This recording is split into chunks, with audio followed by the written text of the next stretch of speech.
Hi, everyone. Hello. I forgot I had a LaCroix. Welcome to A Podcast Will Save This Relationship. I'm Josh, she, him. I'm Sarah, she, her. And on today's podcast, we talked about lighting.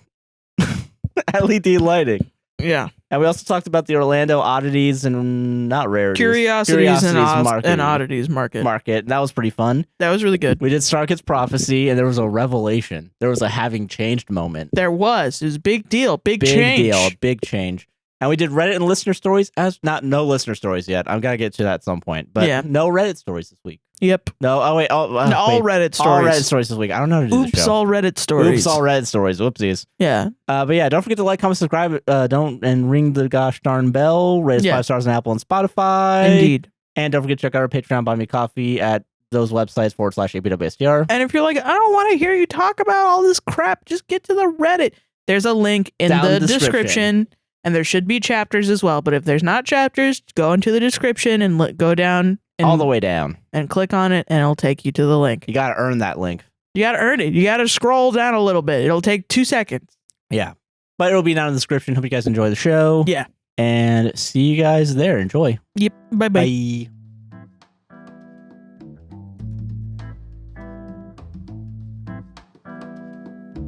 All right, so what's your fucking bit, dude? Okay, so I need to make this public so that way you're forced to do this. So that's a strong start. I'm sorry, everybody. I'm gonna sew your mouth to someone's butthole. Yeah, I want to do a human centipede on you. Yeah. No, it's a piece of content, Sarah. It's an extra piece of content, so it wouldn't even be like we replaced the podcast that week. We would do the regular podcast and then an extra podcast on this. Well, it already sounds like hell. But okay. Yeah. Sure. All right, you gotta get into content brain, Sarah. You gotta get into content brain, and I'm full speed ahead. Okay. September. A lot of tragedies happened in September. 9/11. My dad dying? Your dad dying. Couple others. What others? Name the others. What are some others? Sarah, what's the first podcast episode available to everybody? Is it the 9/11 one? No. That's a worst takes one. That's not even like this podcast. That was the worst takes? Oh. Yeah. What is the first podcast that everyone gets to watch because I deleted like the 30 other podcasts beforehand? I don't know. What if I told you on September 19th of this year, it'll be the 4-year anniversary of Nostalgia Critics' The Wall review. It has been 4 years. Oh my God. I don't know why I thought about it recently. I think I got the Dan Olsen video on my feed again and I rewatched it. Yeah. And I was like, wait a minute. It was terrible. Yeah. And then I forgot that it was in 2019. Wait a minute. You want to rewatch? Well, have you ever heard of a podcast called Till Death Do Us Blart? Not doing this. I'm not doing this. You're doing this. We're fucking doing this. I'm not going to watch that. Yeah, yes. I've never even watched it fully. Yeah, you want to listen to it. I don't want to listen to the full album. You don't want to listen to the full album either. But what if we watch it again? I'm what if not we watch doing it once a year, every year? I'm not going to do it. Much like oh my God. the McElroy and the other guys watch Paul Blart Mall Cop every year. It's not the McElroys. Isn't it? Yeah, it's somebody else, right? No, it's like 5 people. Yeah, but it's not the McElroys. The McElroy brothers, yeah. Yeah, no. It's them, yeah. I swear to God, they were on it one time, I think. I don't think they do it every time. I thought they do it every year. I thought that was the whole point. I thought it was every week. You have 5. No, it's every year. I'm confusing with the Neighbors 2 podcast. Yeah. There's some people that watch Neighbors 2 every week.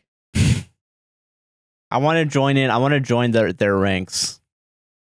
But I want to do it with Nostalgia Critics The Wall every year. September 19th, we can release it. Every year. And that's why I wanted to do this publicly, so that way people would ask for it. Guys, please. Ask for it. Please. No. I'm going to make a poll. And if that poll has more than 51% people saying yes to it, like, I want to do this so badly. Like, no, you have no idea.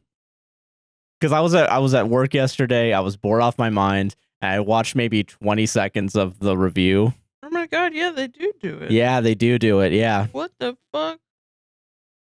Wow, I didn't know they've done this every year since 2015. Yes, yeah, that's called commitment, Sarah, and I need you to commit to this bit right the fuck now. They watched it 8 times? Yeah.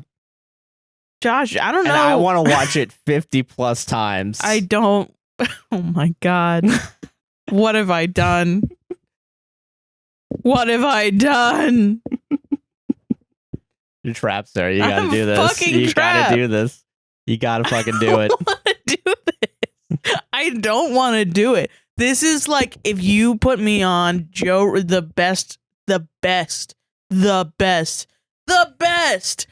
best version of Joe Rogan. Yeah. When he was fucking doing Fear Factor. If you put me on motherfucking Fear Factor, they were like, you have to eat 200 cockroaches or you have to watch the Nostalgia Critics The Wall. Nostalgia Critics The Wall. I would eat 200 cockroaches. I'd be like, give me more of them. I don't care. You know, they're a delicacy somewhere. Sorry, you gotta face your fears at some point. You gotta face this Fear Factor. I'm not doing it. That'd be so funny if before they got rid of Fear Factor Live, instead of the finale where you get in a car and like cause an explosion, it's you guys sit in a padded cell with the Pink Floyd The Wall review like on a screen. Like it's that Black Mirror episode. They used to put people in these little glass coffins and like fill them with snakes and shit. Yeah. But it's just a glass coffin, but I have to watch the wall. Pink Floyd. There's like an LED on the top of the coffin. God. So yeah, I want to run that idea by you publicly and not privately. What the fuck is wrong with you? It's so mean. Because I want to do it so badly. And if I said this in any other way, you'd be like, "No, Josh, that's fucking stupid." You're getting back at me about this merch idea with the line of cut prints. I think because now everyone fucking wants them. Everyone wants that, and you really didn't want to do like, it. Oh, I know. Wait, I know now. And now you know how to manipulate our audience into making me do it. God, that would be terrible. It's so bad. Okay. Negotiation. All right. Okay. Negotiation. Okay. Live boardroom succession type negotiation. Let's go right now. I'm the eldest boy. No, you're not. I'm not even a boy. Checkmate. That would be so funny. Okay. Fucking. Okay. So what's this negotiation? Okay. I get to play Switch the whole time. I don't have to pay attention. While watching The Wall? Yeah. Really? I don't need to pay attention to it. Okay, all right. I know they got the weird CGI cat thing. I know that he gets all up close and it's the beginning is the guy from Super Guitar Bros or whatever that does that, which he does an okay job. Of course, he can never be Pink Floyd, but you know, whatever. It doesn't matter. And the fucking kids, you know, in the beginning, I think they're kids, right? Are they children? I think there's like a kid. I don't know. I don't remember. I know the specific parts of it. Yeah. I get to be on the Switch the whole time. Okay, all right. And I get to get really drunk. During the watching or during the recording? I smash a cocktail right before we watch, and I have another one while we're watching. Okay, all right. And right. if I run out, I make another one. All right, but I get to pause it when you have to go and get another one. Okay, yeah. If you're not in front of the TV, I get to pause it. Okay. All right. That sounds good to me. And I get to fall asleep if I get too drunk. If you fall asleep, I pause it, and then I wake up. And then if you wake up, we keep going? Yes. Even if it's late? Yeah, even if it's late. Oh my God. We can't go to sleep before. We can't go to sleep. Neither of us. If you go to sleep and you wake up at 10 in the morning, guess what? 10 in the morning, we're back in the room. No breakfast. Just fucking. No breakfast? Yeah, no breakfast. What the fuck? We gotta finish it. And we gotta record it like a week before. We gotta record it on 9/11. And then we would have to record it on 9/11. Like around that point. Oh my God. That's my personal 9/11.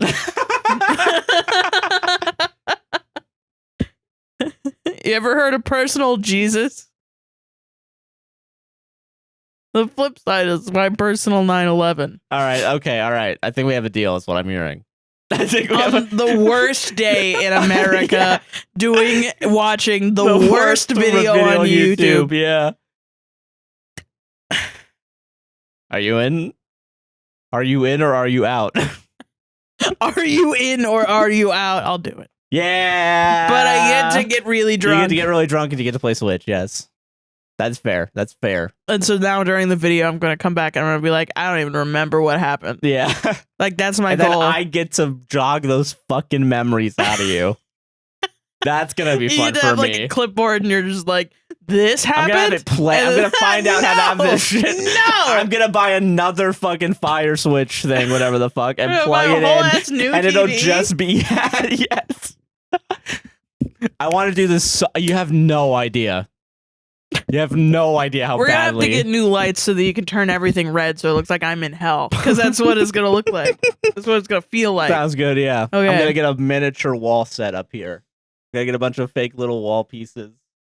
And then we can Do you think he sells merch for his wall? Yeah.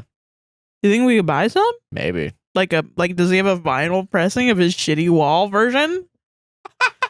We could make one. We could with that shitty little it's not so icon bad. Breaking through the wall, you know. Oh yeah. Yeah.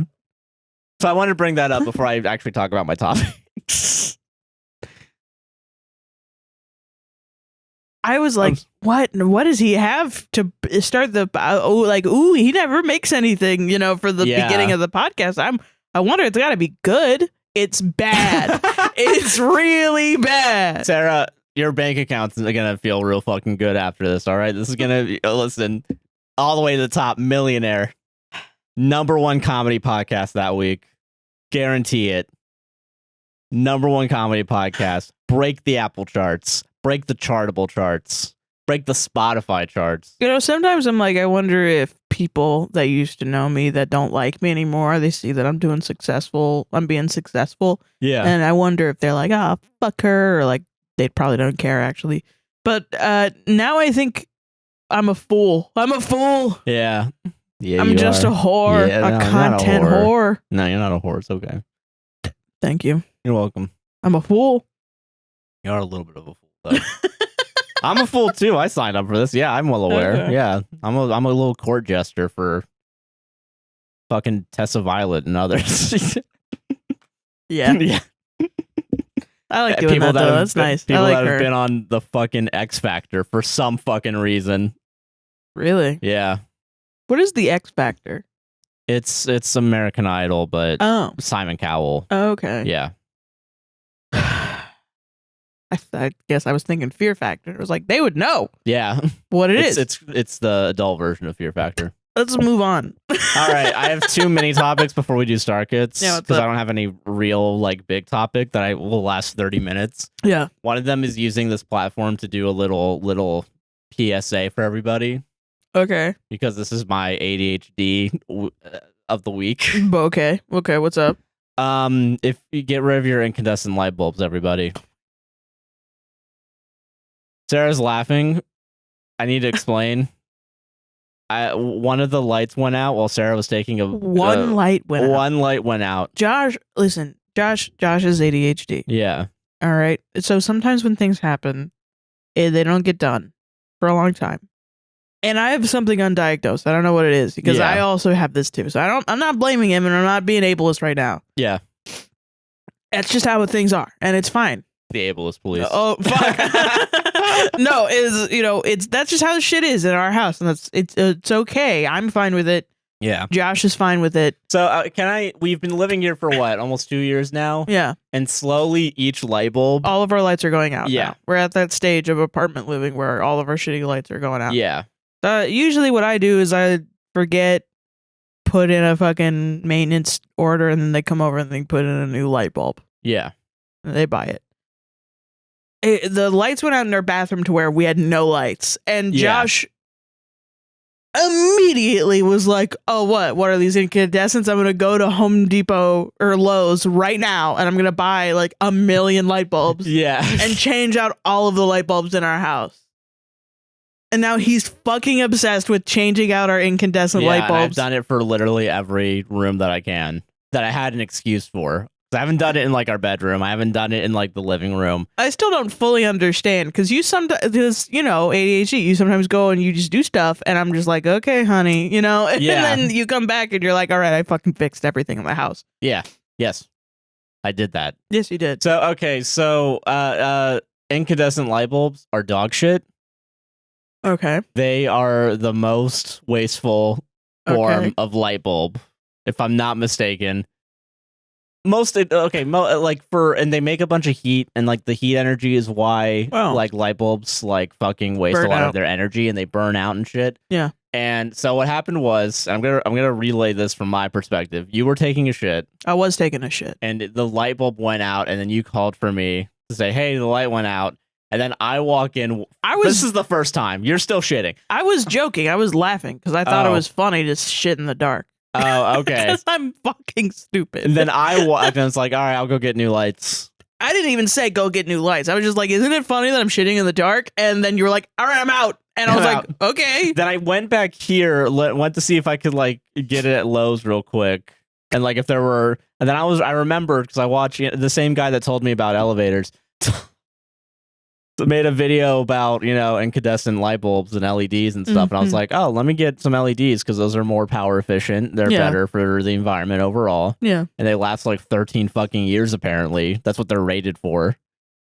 So I'm like, all right, I'll do it. I'm doing that. Really? And then I walk. Yeah, 13 years. Yeah. What? How long do incandescents go?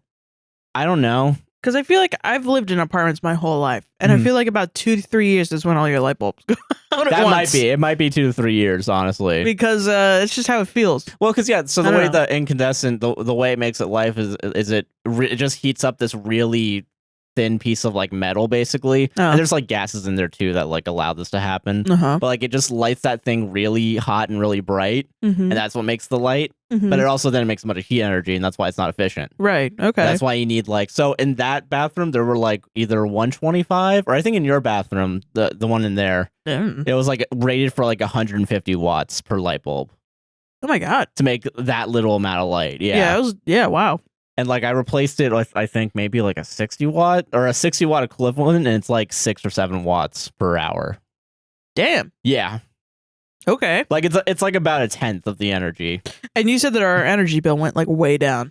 And I think it might have been a coincidence, but it did, like the past 4 days, it seems like it's been a little bit lower than normal. Yeah. And like I know the AC has been about the same.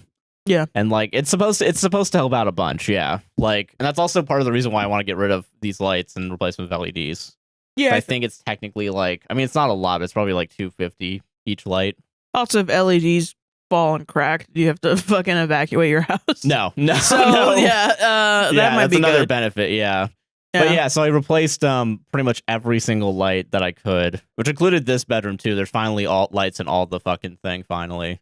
And like I didn't even need to put that many lights in that other bathroom. Like I just put like 4 bulbs in. I think I only put 2 in yours. Yeah. Yeah, I didn't. So like we're using hopefully a lot less electricity for lighting. And like your lamp lights LED, so I didn't have to replace that. Yeah. So like, yeah. Damn. Okay. So, yeah. So that's why I want to use the soapbox. Like if you guys can, because it was like $20 per like, I think it was like $20 to get a pack of like 12 mini light bulbs. Total, and then like it was like maybe $10 to get a pack of 6 big light bulbs or something like that. So sweet. It wasn't that expensive.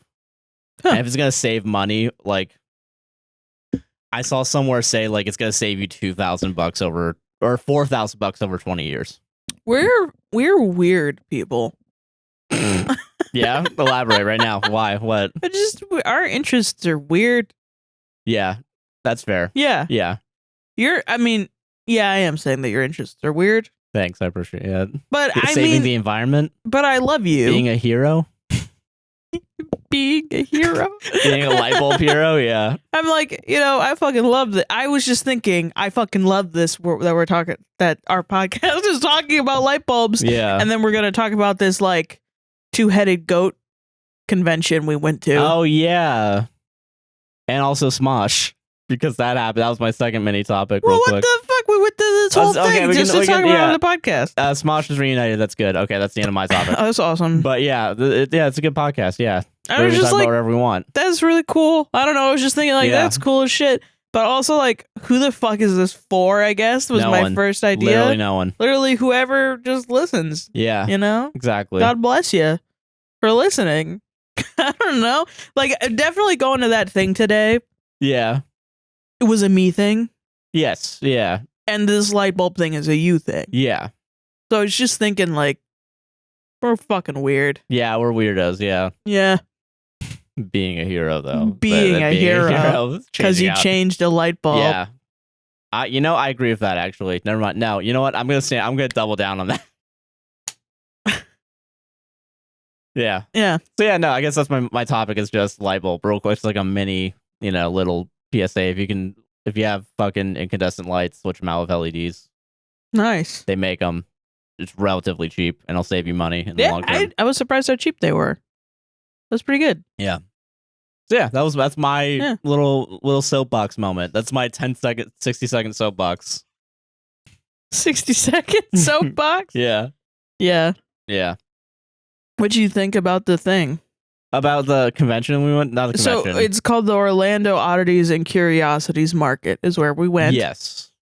It was filled to the brim. Yeah, I was surprised how busy it was. I thought it was going to be a lot smaller. I found it on fucking Facebook. And it was like a little Boomer. It was like I don't know. Sometimes I get really bored of TikTok. So you go to Facebook? I can just go to everything. I go to like Twitter, and then Twitter is like, everyone's dying and everyone's on fire and there's a submarine and the submarine imploded and a 19-year-old's dead and we're laughing about it. And it's good that we're laughing about it. And it is good that they were laughing about it. Fuck those people. Except for the 19-year-old. Can I real quick say earlier this week I said we were going to make a bet about who was going to bring up the submarine first because neither of us wanted to talk about it. It was you. How much money was that? I think it was a coffee. So you're fine. Okay, yeah, I'll buy you. I already bought you a coffee today. So there you go. Damn, you're good. Shit. But okay, yeah, sorry, but yeah. I just wanted to bring that up real quick. All right. But yeah, the 19-year-old... The fucking submarine and everyone's dead and the submarine and I just get bored and I'm like, I don't fucking care and I want to go somewhere. I want to, like, sometimes I think, like, what are all the people from my high school doing? Yeah, okay, I get that. And I go on Facebook and it's, they're getting married and having children. Yeah. And dying of opioids stuff. I don't know. That's where I get my news. Same. Yeah, I feel that. So I go on the Facebook and I saw this. I don't think anyone in my circle even went to this thing or said that they were going. Did it get advertised to you? Is that what happened? I think so. Yeah, it worked because we went. It did work. It was at the. It's still going on now. It was at the Central Florida Fairgrounds. Yes, and you've never been. Never been there. So yeah, it was my first like real Orlando like event there. Yeah, and the Central Florida Fairgrounds has been around forever. Like I went when I was a teenager, and it was very like. I mean, I don't know. I'm from Atlanta, so I moved from Atlanta to here, and Orlando is like, it really wants people to think of it as like a city. Yes. Yeah. It's for sure. Fucking not. No. Yeah. It's so. It is a small town that looks like a city. And it's really funny because like we drove from like east to west Orlando, and then so like we were in downtown for like 2 minutes, and then it was right back to small town like city, like, and then driving. Well, it's on like Mercy Drive, which is the shitty area of Orlando. Yeah, that's true. And it's like right next to a bunch of like auto places. It's like over in Pine Hills, which is the quote unquote ghetto of Orlando. Yeah. But I mean, it wasn't like really that bad. Like, if you compare I've said this multiple times. You compare Pine Hills to like other ghettos and other larger cities, it's not as bad. But it is like, it's so I've actually thought about this for like a music video or something. Oh yeah. Because it is just a fucking political statement of just putting like a fucking GoPro in the car. Oh yeah, and then like pointed out, driving through downtown and then turning onto Paramore. Oh yeah. And then just driving up Paramore. Okay. To Pine Hills. Damn, all right. And so you can see like the complete like gentrification of everything and then all of the fucking actual people that live there. Yeah, I get that. Okay, all right, I feel that. But yeah, so yeah. so Anyway, the fairgrounds. I remember when I was a teenager, and like my friends would be like, "Are you going to the fair this weekend?" And I was like, "What the fuck are you talking about?" You backwoods hick. Well, even in Atlanta, we would have like the Strawberry Festival, and then you go to a field Yeah. There's a bunch of people selling strawberry themed merchandise. Awesome. It's awesome. Hell yeah. It slaps. Based, actually. You go and you have a fun time, or the Ren Fair or something like that. Orlando, it never seemed to happen until like high school, when it was like, now's the time that we all go to the fair. Yeah. It's like, what the fuck is the fair? And it's like a carnival, like a shitty carnival. Literally, yeah. And like it travels around, goes to Kissimmee, goes to fucking Orlando. Yeah. Fucking, because I remember growing up, like in the Kissimmee Fairgrounds had a fucking fair every year. Oh, okay. So you've done it. I grew up with it. Yeah. Okay. Well, I never went to not at the Central Florida Fairgrounds though. Okay. Like, yeah, it was in Kissimmee. It was in Osceola County. Like, that must have been even more backwoods. Hick. Yeah, that was backwoods fucking hit. Did you see a cow or something? Tell you what, yeah, it was next to the. It was probably there. It was pretty close. I know, like, because we had rodeo day. Technically, was a rodeo day.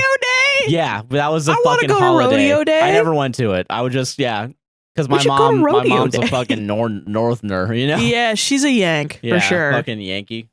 She wants to live on a tiny home. She wants to build a bunch of tiny homes on like a couple of acres in North Carolina. Yeah. And I tried to tell her, like, this is backwoods hick shit. Heidi. That's her name. Yeah. And I was like, lady, this is backwoods hick shit. Yeah. And she was like, no, I don't really like doing stuff in the, like, she was like, I don't know, I don't like backwoods stuff. And I was like, you literally do. You love gardening. You love That's gardening. Backwoods. Yeah. That's what that is.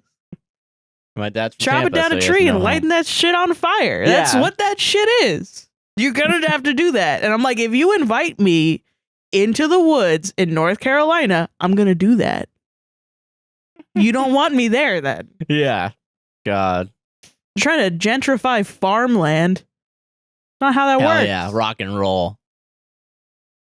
She's the most southern woman I've ever met. She's more southern than other people that I've met down here. I feel that. But she refuses to acknowledge it. Never in a million years. She's from New Jersey. Yeah. Anyway, we went to this Orlando Oddities and Oddities Curiosities. It was really nice. It was really nice. We waited outside for 15 minutes probably. It was advertised as an indoor event. I think we were only out for like 15 minutes, and I looked in the shower. Really fast. It went really fast, but like I got out of the shower and I immediately looked at my face and was like, wow, that's redder than normal. Yeah. That's not good. I was, yeah. Well, because it was like, we idiots. We went in the middle of the day. Yeah, because we were like, all right, we got to do a podcast. We're not going to do this at like 7 because we're not going to get up at like 9 in the morning, do our job. Yeah, that's ridiculous. Yeah, ridiculous. No, fuck that. What am I, a salaried worker? No, that's dumb. What do I got? Health benefits? That's stupid. Come on. No, so we went in the middle of the day like idiots, and we stood outside for 15 minutes. The line was long as shit. It like wrapped around the building almost, like straight up. Like if it were right next to the building, I think we would have looped it like maybe 1.5 times. And I might have done that later. Yeah, because like it was getting busier. Like as we left, there were still a bunch of cars and shit. I don't know why, because it was pretty much like this is where all the goths are going. Yeah. And I don't know. I was goth inclined as a child in Orlando. I've been living in Orlando since 2008, and I've not met another goth. I've met a couple. There were goths at like my high school and shit, like for sure. Yeah. I was the only one. Like, yeah, it was really like, it's really weird because like my high school was in that area.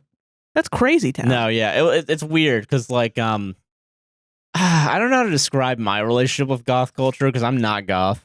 No, you're not. No, and I'm not like I wear black t-shirts. That's about it. That's because you know, it's slimming.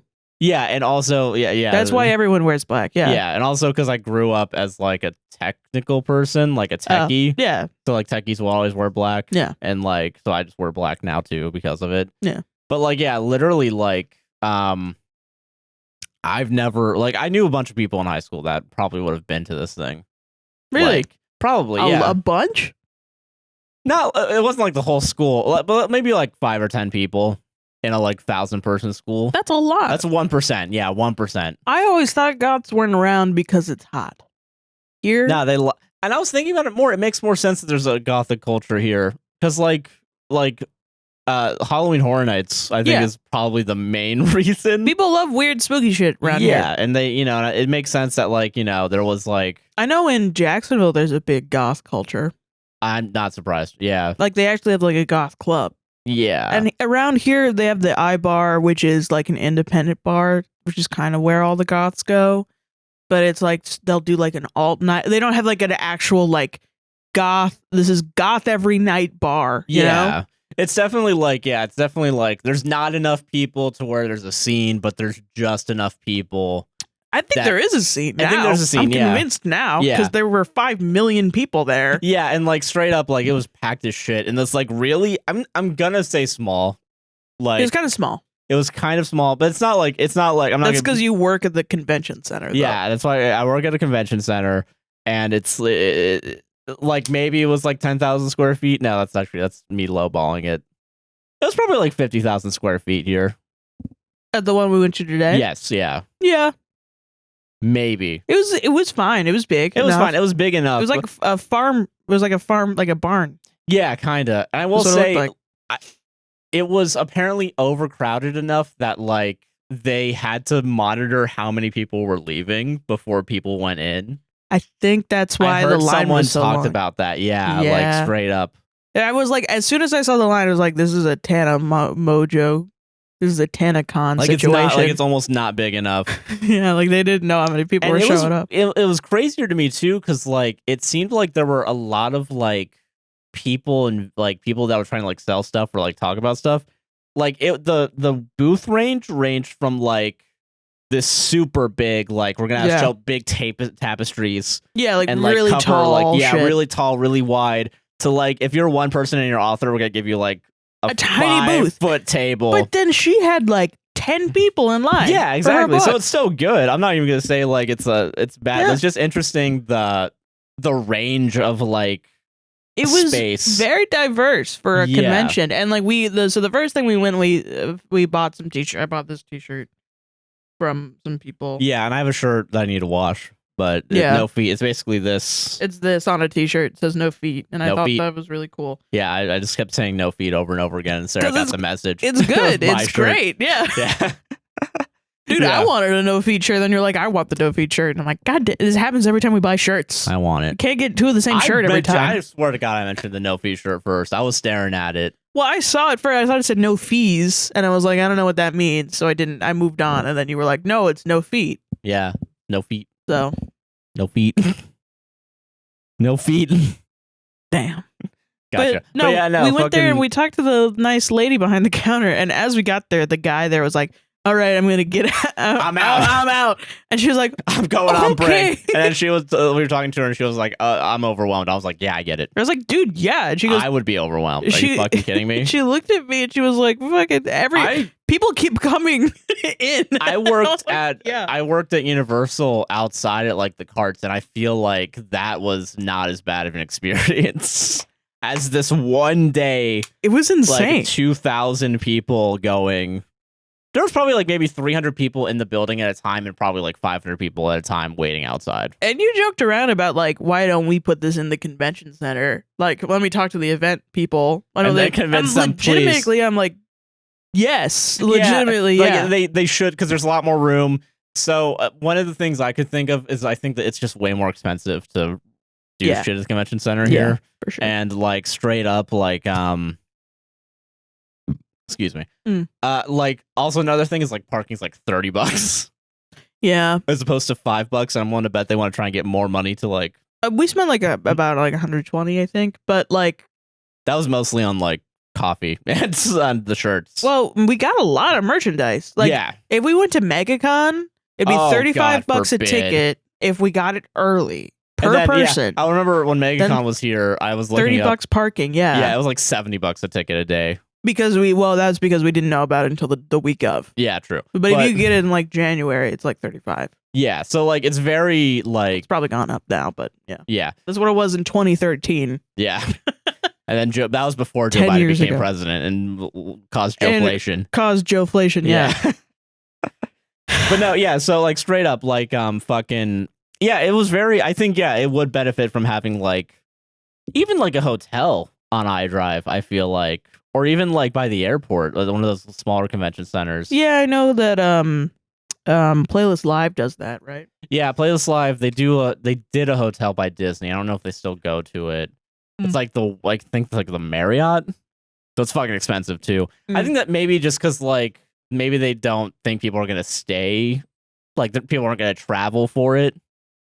What, for this convention? Yeah, for this like little oddities thing. No, they did. They like explicitly said on the Facebook page like people are coming from all over the United States to come here. What, really? Yeah, that's why there was that there was a vendor from Atlanta that traveled. Oh shit, you're right. Yeah, Yeah, well, they should do it at a hotel then. well, I think they just expected not that many people to show up.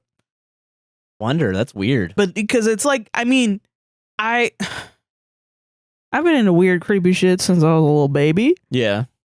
Not ever really, like, I've joined subreddits. I've gone to fucking, I don't know. I've joined online communities. And usually it's like a niche group of like maybe 1,000 people are on this website.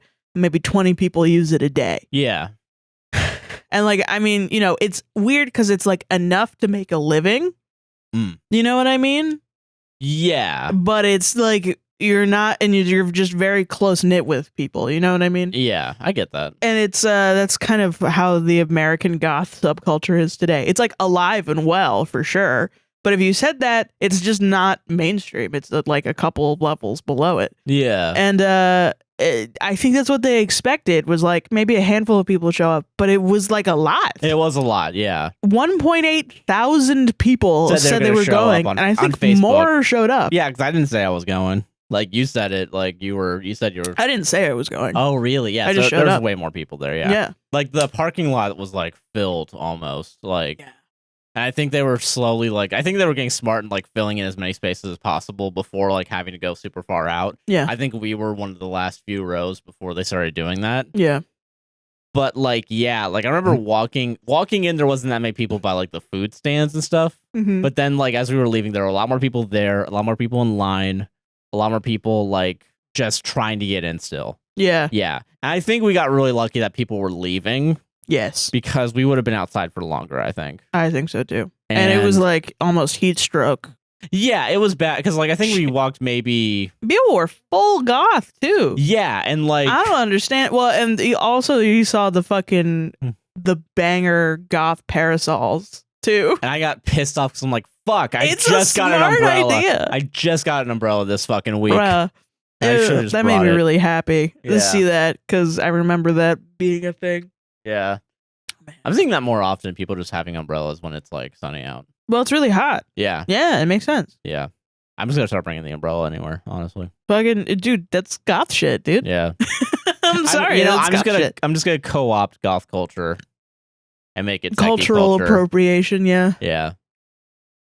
Being in Florida culture and having to deal with the sun culture. Well, I don't know. It was just I really loved it because I think I saw a new aesthetic of like summer goth.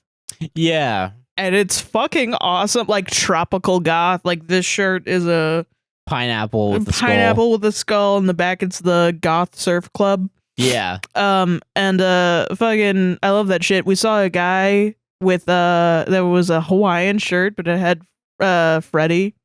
Oh from, yeah. No, Michael Myers on it. Nice. Hell yeah, dude. Fucking good. Crazy, man. I don't know, it's cool. It was a cool event. Yeah. It was good. Yeah. Damn. It was just really good. I don't know. I liked it. It was a nice little time. Yeah. Hopefully next year they go bigger. Yeah, I hope so. It was I want fun. more. You want to see it more? Let's more. talk about the thing that we've been skirting around. Oh, taxidermy. Lots of it. Lots of it everywhere. I thought I was going to be more grossed out by it. I wasn't. No, it was fine, right? It was fine. Yeah. We paid $3 a person. Did you think tip. It was cool? I did think it was a little bit cool. I'm trying to remember some of it because like it was very. I remember the baby mouse fetuses. That I wasn't into. In a jar? I wasn't into that. What about the real human skin? I wasn't that really what? Into that either. You're not into the real human skin? I thought it was a little bit cool, but I'm like, I don't like thinking about skin being peeled off. I don't like that. They were probably dead when they did it. Oh, okay. All right. Okay, never mind. You know, you got tattoos, you die. What are you gonna do with it? Yeah, I guess you could don't. Yeah, that's fair. Okay, I can understand that then. I don't know how they did. We didn't talk to them. Yeah, we should go back. We should go back right now. All right, let's go. Yeah, but no. And then we're like, oh no, they're alive. No anesthetic. Commit to goth. Commit. I don't know. I'm trying to think of so I guess like some of the odd stuff I still don't feel like connected to or into. Mm-hmm. I get it more now though. So there's a raffle for a real human skull. No. I think I think that I would be a little bit creeped out by. It's a lifelong dream of mine to have a real human skull. Yes. I don't know. I guess I'm on the fence about it still. I'm not like full on, let's fucking do it. Well, what do you mean? Like, I don't know. It's free if we win. We're not paying for it. It's very expensive. How expensive are human skulls? It's very real human skulls. It's very expensive. So you're like, we should just get it for the money. If it's free, it's a lot of money. Like, oh my god. I just think it's really funny that you're using money against me, and I'm like, fuck, that's my weakness. You bastard. Listen, if I won that shit, okay, if we win that shit tomorrow, because it's happening tomorrow after we record this, can I put it on the stool for the next podcast? Okay, compromise, because you like compromising, so I'm going to compromise here. Yeah. You can do that if you win. If I win, going in the trash. No, it's not going in the trash. I'm gonna sell it. What? Yeah, I'm gonna sell it. No, you're not gonna give it to me, your girlfriend. Fulfill a lifelong dream of your girlfriends. All right, fine. God damn it. Fuck. All right, we get to keep it then. We'll keep it. Yeah. Okay, how would you feel? Okay. Sorry, I just had a violent rage moment. Sorry. I've not in the past. I've not been super into taxidermy. I was into skulls when I was in like. I'm still not really 12. into taxidermy. It's still. It's cooler now. It is cooler now, but I think I feel like I liked the exhibit thing we paid for. Yeah, there was a fake, like a guy was making like fake creatures out of taxidermy. Yeah, and I think that's at least a little bit more self. Expression of like art. Yeah, I feel like taxidermy's art. Yeah, I think it is an art. Yeah. Yeah. I joked this morning we're gonna do that to Fox. I don't want to do that to Fox. I don't want to. You don't want to? I kind of don't. We could make it so she's sleeping and she just sleeps forever. Oh, gonna make me cry. Oh, okay, never mind. But no. Oh God. All right. So what you got a problem with death? Yes. I get it. Apparently. It's okay. Yeah. I don't know. Because I feel like I wasn't surrounded by death growing up. But I don't know. I don't know. You had a about lot death. of animals die. That is, actually, that is probably what it is. And I think Leola's death was very traumatic. It was. It was the most traumatic animal death I've ever been around to. And I think like, I don't know. Just also I heard, so like my dad has I have an uncle, not related by like blood. Not blood related, but like, I guess spiritually. So I had like, I knew that my uncle's parent, he didn't have any coffee and he tried drinking. No, it just spiritually related to my uncle. It's funny. Yeah, so spirit, yeah. He's your dad's friend. Dad's friend, he's your uncle. Yeah, and like his father passed recently and my dad saw him as like a father figure. Yeah. And the way he died was in his sleep. So it was good. All right, I don't know this. Okay. He died in his sleep. But like it wasn't like in a hospital. It was in bed with his wife, and his wife woke up and found him, and like apparently he was cold, and that was like how. Yeah, so I feel like the experiences of death with like people I know. Listen, it's never pleasant. You know what I mean? Yeah, but I guess like hearing that at like the age of like probably 15, 16. Oh my god! Like it's like a kid, like pretty much. You know what I mean? It really does, like, oh my god, this can just happen anytime, and that's like, Christ. I think, I was very like, I knew my dad was old when I was a teenager, and it really bothered me that he would die sooner than later. Yeah. And it was like a thing that really was like, oh my god, my dad's gonna die. And it was like, I think it was definitely an anxiety thing, because like, what fucking 12-year-old thinks about death that much? Yeah. But it was just like, holy shit, my dad could die at any moment. Yeah. And I think about it really like a lot. And I think goth aesthetic and the sort of playfulness and philosophy that they have around death. And it's not even really playfulness. It's more just like it's another part of life. Yeah. You know, it really helped me process that at a young age, I think. And I think that's why I'm so comfortable with it now.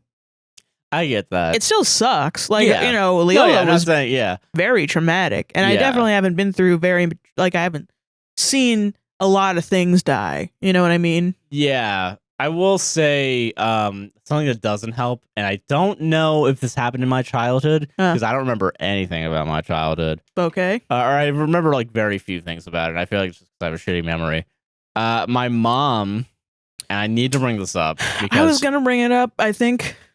She, for a while, had a weird, like, she was talking about herself dying. She was talking about Sophie dying, and she was right about that. Yeah. But dude, and we just figured this out recently too. She had a cancer scare? Yeah, she thought she had melanoma. And she never told anyone. Never told us. She just started talking about dying. A lot. It was like to the point where I was like, she needs to stop talking to you like she's going to die soon. So I thought it was a midlife crisis because she just turned 50, and then she starts talking about dying, and I was like, this woman is dramatic. Is what I thought. Because I would think any normal person, like, oh, I have melanoma, maybe. I'm going to tell people. Or get it fucking checked out and get it confirmed. Well, she was doing that, but she just, like, wasn't going to tell anyone. Because she didn't want to worry us. But we were worried anyway. Because I'm like, what's going on? Is she depressed? What's going like? What the fuck? Yeah. Like, I thought she was having a mental breakdown because you were leaving the house. Yeah. Yeah. And she was talking about, like, this is going to be the home that she dies in, but she doesn't want to live there because she doesn't even like it anymore. And I was like, well, this is so fucking sad. Yeah. And then we found out that the whole time she thought she had fucking cancer. Yeah. That's why she was talking about death. And we were like, lady, what's wrong with you? Why didn't you tell us? What you need to tell us. And she also kind of has that philosophy with animals, like, yeah, like, I don't know. She said that she, which didn't help grieving Leola, but she was like, yeah, I knew he was out the door. Yeah, I was like, what? Tell me. She just very much is like, Mom. Yeah, she just very much is like, yeah, that animal's gonna die soon. Like, talks about it a lot, you know? And so I think you grew up with influences, like, not thinking of death as like the next step kind of thing. Yeah, you know? So yeah, I guess that's probably what it is. I don't know. Damn. Yeah. But yeah, I don't know. Fuck death. Okay. Hashtag fuck death. I don't know how to transition out of that. I'm sorry. But no, like, I mean, you know, like Sandman's portrayal of death and sort of that's better. As like a kind, you know, yeah, that is a lot better. Bringer of souls, and you know, that's kind of what I grew up. Like, I was 12 and reading that. Yeah. And I was like, well, okay, that helps me process, you know, the grief, the pre-grief that I have.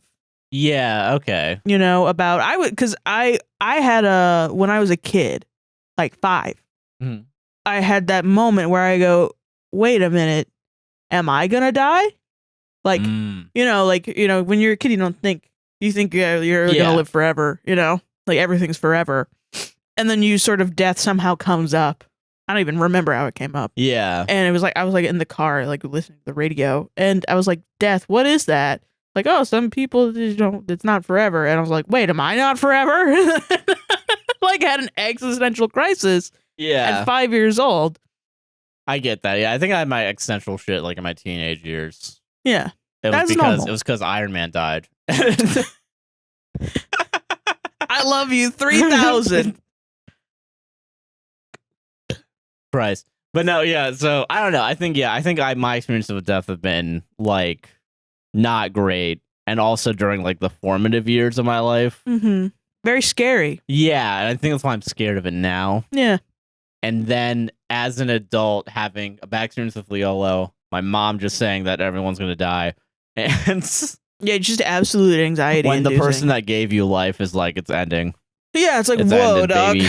So I think that's why I have a little bit of a complicated relationship with death. And I mean, I also think like, as I've grown older, I've become less okay with death. Because I feel like when I was very depressed, I was like, it's chill, dog. I could die whenever. But now I'm like, if I die tomorrow, I would freak out. Like if someone came to me and said like, you're going to die tomorrow, I would freak out too. Yeah. I would start climbing the walls, I think. I don't know. Yeah. I would just freak the fuck out because I don't want to. Yeah, right. Yeah, same. I just am now at a point where I don't want to do that. Yeah, so it's like, it's not okay. Yeah. And that freaks me out. I feel that, yeah. And also, like, no one ever knows what it's like. So it could fucking suck. Right, yeah. Even if, like, the idea of being peaceful in your sleep could suck ass. Is it? Could be painful. Who knows? We don't know. No one knows. Fuck. And if your body's like, actually, wait, this is going to be the last thing you ever do, I'm going to make it hell. I'm going to make it fucking hell, dude. Yeah, but I guess that's why I like being around stuff that's, like, a little kind of, like, playful about it. That's fair. Because it kind of like takes the power away. You know what I mean? Yeah, and I can understand that. I think that's I think that was a good thing about today. I feel like. Yeah. Yeah. It was pretty sweet. They had little chicks that had like 2 heads. Yeah. I want one of those. They were pretty cool. They were kind of cool. Yeah. Like put them on my desk. Yeah, I feel that. You know. They had fucking like little snow globes that were filled with like tentacles and shit. Yeah. That was awesome. That was cool. I like those. Yeah. When I was a kid, I used to collect snow globes. So I was like, whoa. Whoa. Yeah. Nice. Yeah. That was fucking cool. Do you think if you shook it, do you think I was like, where's the snow coming from? Ink. You get ink. You get ink. That would be awesome. Yeah. Holy shit. But yeah, I enjoyed the convention today, I guess. I don't know. I think also I just like. Yeah. I don't know. I just like seeing weird shit. That's fair. I just like weird shit, man. I like it. I like the mix between like cutesy stuff and like kind of creepy stuff. Yeah.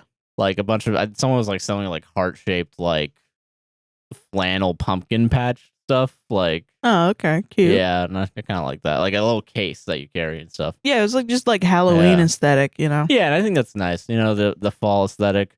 And I think I'm daydreaming of that now because I'm like, it's super fucking hot outside. I hate summer. And it's summer, and it's like... It was really cool, I think, just in that, too, to see a bunch of goths in the middle of summer. In the middle, outside, in Orlando. Outside, in a field. That was cool as shit. You know, I think that was like the best times that I was working at Universal was during Halloween Horror Nights. Because, like, it would, you know, you'd see a bunch of people unite over, you know, Halloween and stuff.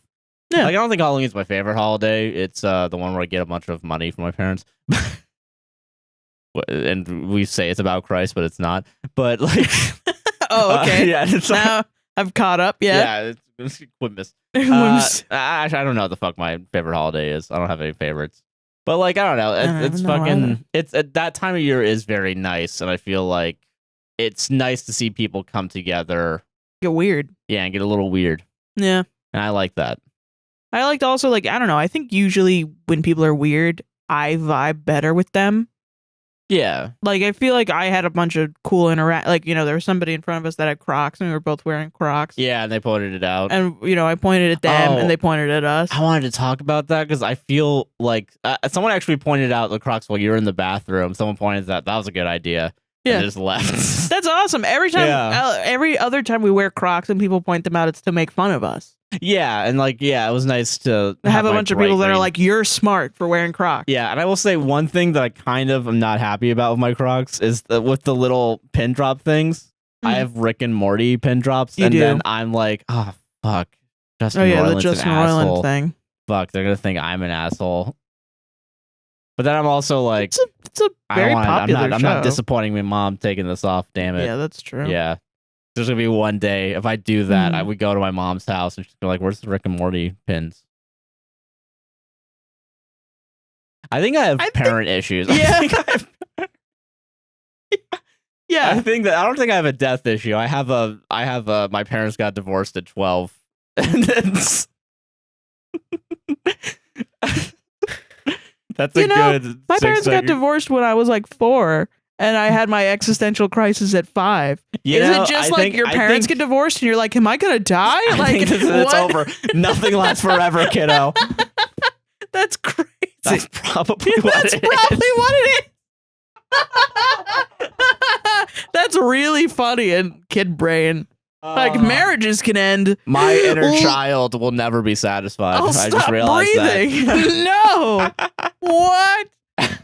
When will my consciousness end? It needs therapy when you have a fucking popular podcast. Exactly. Just do this. Shit. Yeah. God damn it. The fucking pride. I hate Jack so much. Jack keeps knocking down the pride thing. This is the last one of the month. Yeah. This Pride month, I'm sorry, guys. I didn't do that much shit. Yeah. Because I didn't have enough money. I was going to buy a bunch of shit from Target again, but I just didn't. But they got rid of their fucking shit, so. God. No, well. Oh, well. God bless. I don't know. How do we get out of this hole? How do we get out of the divorce hole? Sarah? How do we get out of this K-hole? I'm trying to think of what else. I pretty much covered it. It was really cool. I liked it. I like seeing the aesthetic. I like seeing the surf goth aesthetic. I might try to adopt it. Because I think that's really awesome. Yeah,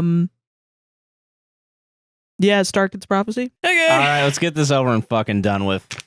That didn't even make a noise. What the No, it didn't. LaCroix, Too strong. LaCroix, what's going on with your cans? Start making them make a noise. Make them crumple more. Oh. That was better. Hold on.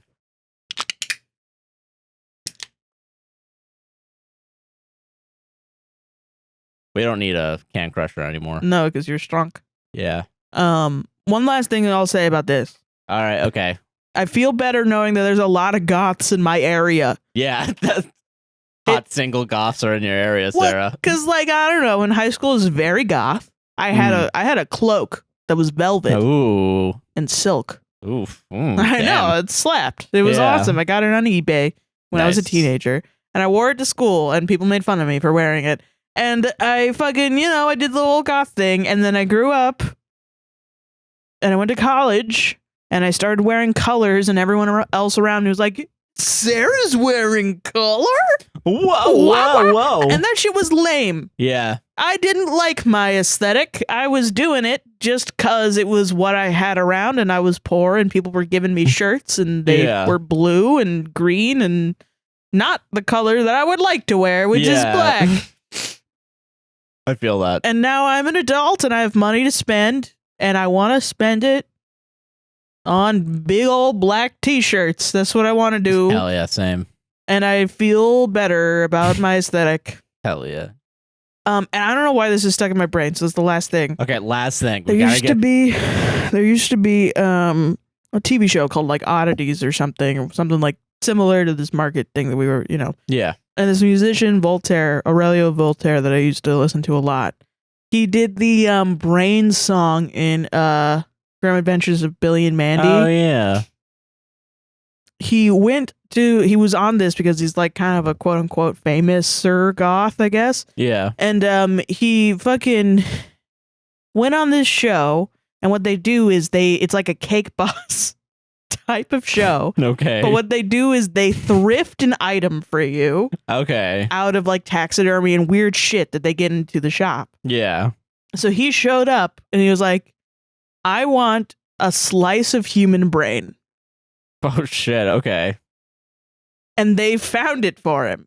They found him a slice of This is a TV show on fucking TLC where they found him and they put it in a frame and it lit up or something. I don't know.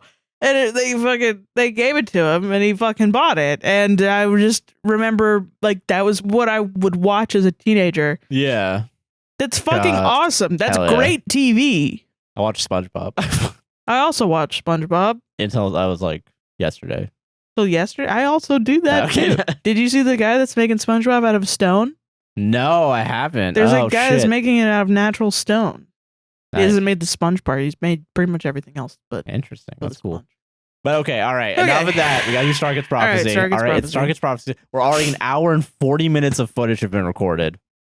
And 90% of that is me crying. So it's probably only 10 minutes into this podcast. Jesus. Okay. Chapter 28. I don't know what this word is. First thing. Okay. Can I try? Can I see? Yeah. I'm going to decode it. Shrekking. Tracking. Shocking? Tracking. No. Shrekking. Like you love Shrek. It's fucking tracking. I don't know. Shrek time, baby. Okay, guy, I know it's been a while since my last chapter, but now I have something to say on the subject. A few weeks ago, Jazzy introduced me to something called Slash. Oh no. Wait. Oh no. Oh. Dude, we're getting set up for the grand fucking finale, dude. At first I didn't like it so much, but then since I knew it But now that I know it excites me. At first I didn't like it so much, but then since I know it excited and since I was puberty, I finally admitted to myself that I was no, a lesbian. Happy Pride Month, guys. It's in the way that you use it. I mean, I didn't want to admit it at first, but then I realized that it's not good to hide my feelings. Good job. I mean, I used to be a homophone, but even though I'm not happy about having to know this, I know it's for the best. I was away for so long because I had to realize that, and also I was posting on the official forum, but everyone there is a Satanist, so I left. And by the way, I can't believe those stupids deleted my story. They are so mean. I mean, what did I do to deserve this? But anyway, here's the chapter. What the fuck is going on? Having changed. We are at the end of the story circle. We finally did it. She is now changed. Yeah, that's a pretty big change. That's a big change. And we only got like 5 more weeks of this, so... What the fuck? Okay, all right, let's go. Let's do this. Isn't this what Top Gun is about, right? I don't... In what way? I think so. I'm going to say that. In what way? I've never seen Top Gun. Yeah, this is very much like Top Gun in that things happen. The gay shit happens, right? It's gay. Top Gun is gay, right? I always thought Top Gun was gay. They do the like... Isn't that the movie where they do the like, playing with the boys? Where they do the volleyball? Yeah, but that's not... It's gay. I like by the end of it, Tom Cruise is like, I'm gay, right? Probably. We've neither of us seen. I don't know. Yes, that's what I'm saying happens in Top Gun. Yes, I know what you're talking about. It's they play slow motion volleyball. Yeah. Yes. Play with the boys. Yeah. All right. Okay. But yeah. And by the end of it, it's like, oh my god, I was gay this whole time. I better kill myself. Let me use the gun on top, the Top Gun.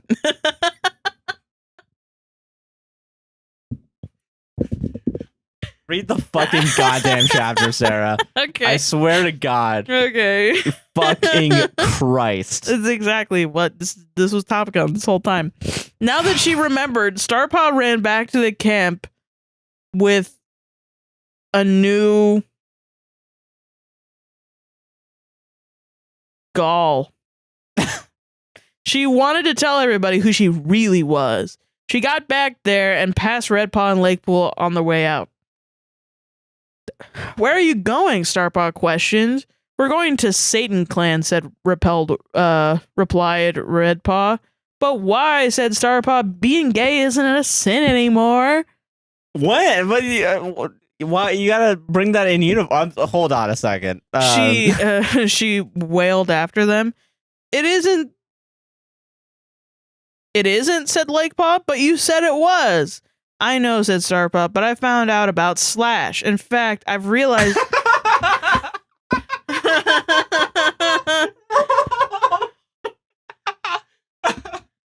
Wait, we're just repeating. Okay, you know what? I was gonna critique. Like, wait a minute, hold on, wait.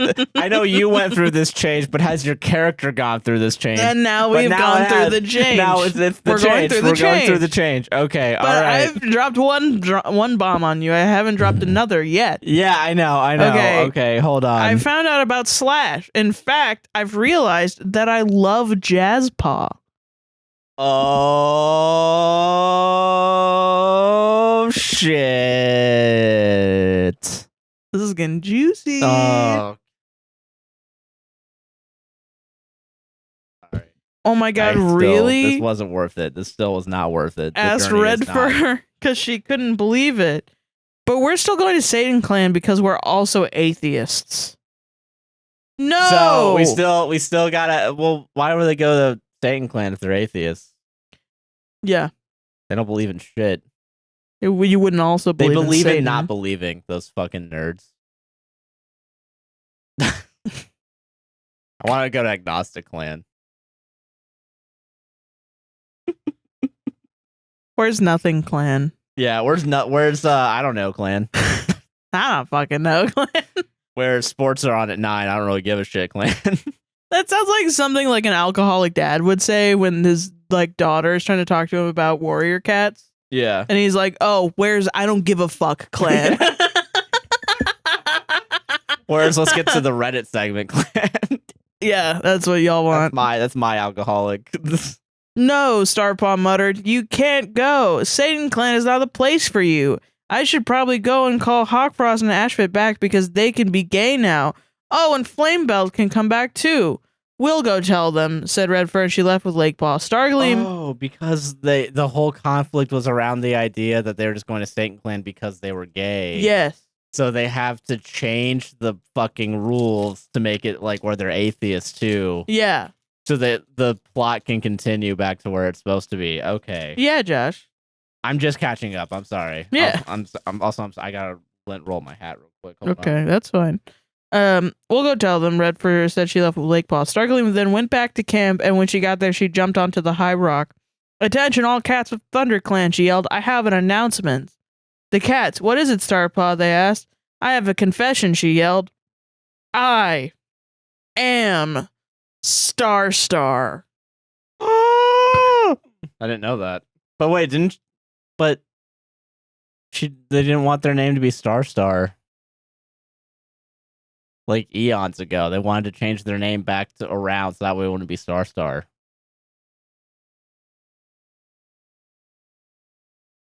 That's instead of a thing.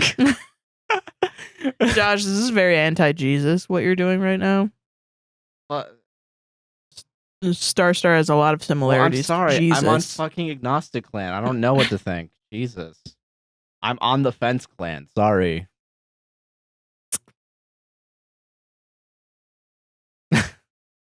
Just like imagine like your dad like sitting on the couch, like beer, like a big Foster's, you know?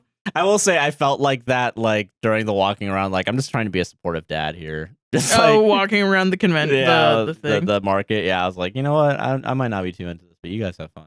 This I'm not into though. This like someone needs to pay for this. I'll also bring back the hat real quick. Sorry, everybody. Okay, so all right. Chapter 30, The Revel. Oh my gosh, I can't believe that this has only been up for a day and you're already flaming. Stop. Jesus might like gay people now, but that doesn't mean he likes flamers. Wow. Yeah, true. Wow. Yeah. Jesus Christ. Are you? Said Brackenfur. Why won't anyone believe me? Said Stargleam, and she ran out of the camp. Change your name to Stargleam. And then like there's like one of those emoticons where it's like the equals and then the slash where it's like, and then it says angry. That's it. Like it just says angry. Let me see. It says angry. That's really fun. I feel like we're changing perspectives. Like this is like now, I like we're bringing it down to its essence. You know what I mean? Where it's just like no. We don't need to be really descriptive. No. We just gotta say blank is angry. Angry. Blank does this face. Nah. More like a screenplay, actually. I dig that. Good. You know, I hope she's still writing. Yeah. And I'm glad that she can't write right now because of the writer's strike. Yeah. Yeah, that's good. Yeah. God bless. How could Brackenfur not believe her after everything she's done as an amazing kitten? She went to Satan Clan and it was in a clearing just past the ThunderClan border. She saw all the cats who were in Satan Clan, and there were Cloudtail and Mothwing. What? I don't remember who they are. Lakepaw and Redfur, did you tell Flamepelt and Night Rain that they could come back now? Said Stargleam. No, we're all still atheists. But atheists is spelled athletes. Athletes throwing javelins and shit. Cats throwing javelins is really funny. Doing the shot put thing where you like spin around and both with their tail. Their mouth. Yeah. Yeah, that's great. The New York Jets clan. Yeah, well, when they make a New York Jets clan, call me. Yeah. Can't wait to see New York Jets clan face off against the Miami Magic clan. Not even Daddy, Firestar is saving the forest. Oh yeah, call me when the New York Jets clan is I'm watching the New York Jets clan fight the Miami Heat clan. All right. Hey, God bless. I'm saying that specifically so people can comment. They're not even in the same sport. I don't care. I don't know sports. Fuck you.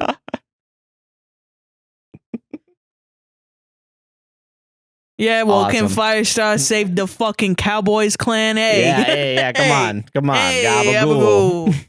I'm the boss. I'm the boss. I'm the cake boss. Buddy, I brought a bunch of scorpions into the bakery. They're eating all the cakes. Well, she doesn't know I'm the boss. Now I gotta make a whole nother cake. Okay. All right, sorry. All right. I've been watching Cake Boss. Okay. Yeah. No, we're all still athletes. Stargleam was about to go home when she realized something. The cats were creeping toward her. What are you doing? Said she. Satan Clan walked up to her now. Satan Claw walked up to her now. He was wearing purple nail polish and 3 had a black stripe on it. And there was a black stripe on his head. We can't let you leave, Stargleam, he said. You know too much. Oh, shit. Oh, no. You flew too close to the sun. Real NoHo Hank and fucking Cristobal situation here. Spoiler alert. Bubcat Hollyleaf ran at Stargleam. What are some others? Bobcat. Wait. Hollyleaf. Fuck me. Okay. Hollyleaf jumped out from the shadows and turned into a bobcat. Bobcat Hollyleaf ran at Stargleam. She hit Stargleam. Satan Claw came up too and started to claw her. Jesus. But when they clawed her stomach, something inside of Stargleam hurt. What? What is going on? It was a kitten. Stargleam could feel her kitten's pain. She was pregnant. She's not Jesus. She's fucking Mary, dude. Aye, said Stargleam. Dude. Author's note. Oh my god, Jazzy posted this chapter without me saying she could. I'm sorry I didn't get to write more. I didn't know Jazz could use my account. What the fuck, dude? What the fuck, dude? So that was got a kitten. Got a fucking kitten, dude. Bro, that kitten's gonna get sacrificed by Satan Clan, dude. This story, has no. I don't even know what to say. A lot of shit has happened. Yeah, gotta be honest. More shit has happened in this than the wolf story. Okay, you cannot say no. I know. I can't say no. That's why it's not a fair comparison. It is a fair comparison. They're both stories. One was made from love. This one was made from hate, Sarah. Just because you hate it doesn't mean it wasn't made from love. I would argue that this is made from love more than a fucking wolf story. Blasphemy. APWSTR fucking blasphemy, Sarah. You're crazy. You're crazy. I'm gonna die on this fucking hill. All right, all you fuckers, I'll do it. Thoughts? I mean, she's preggers, dude. Knock the fuck up. Let's move on.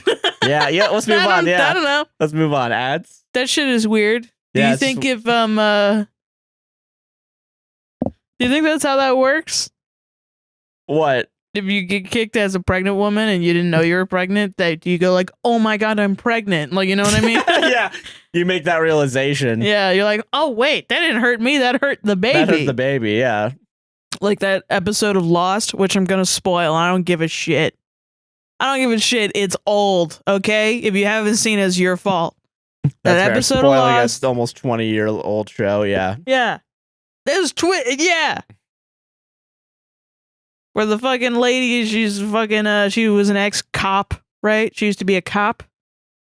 And yeah. at the end of the thing with her flashbacks, a guy shot her, but she was wearing a bulletproof vest.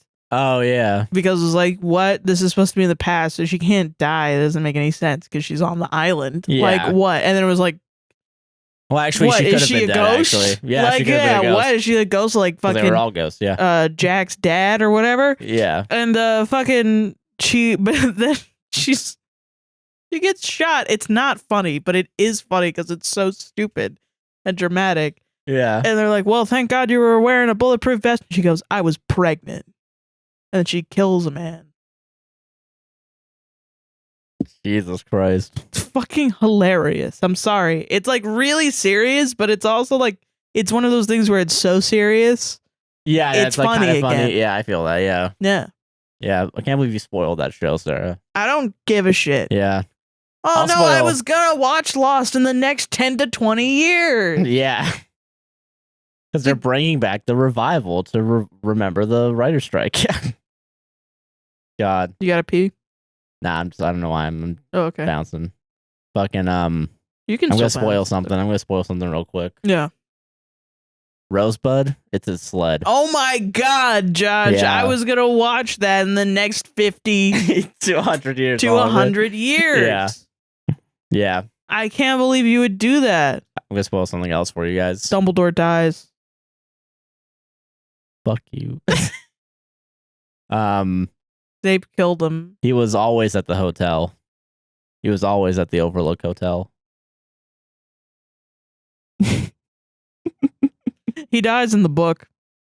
It explodes. The whole hotel explodes. Yeah, I'm glad they changed that. I'm glad. It would have been more awesome. I'm sorry.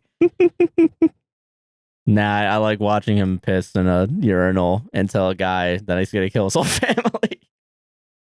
I like that a lot more. God. Yeah. All right. I'm gonna use the restroom. You wanna go pee? I don't need to pee. Okay. You wanna do ads though? Yeah, let's do ads.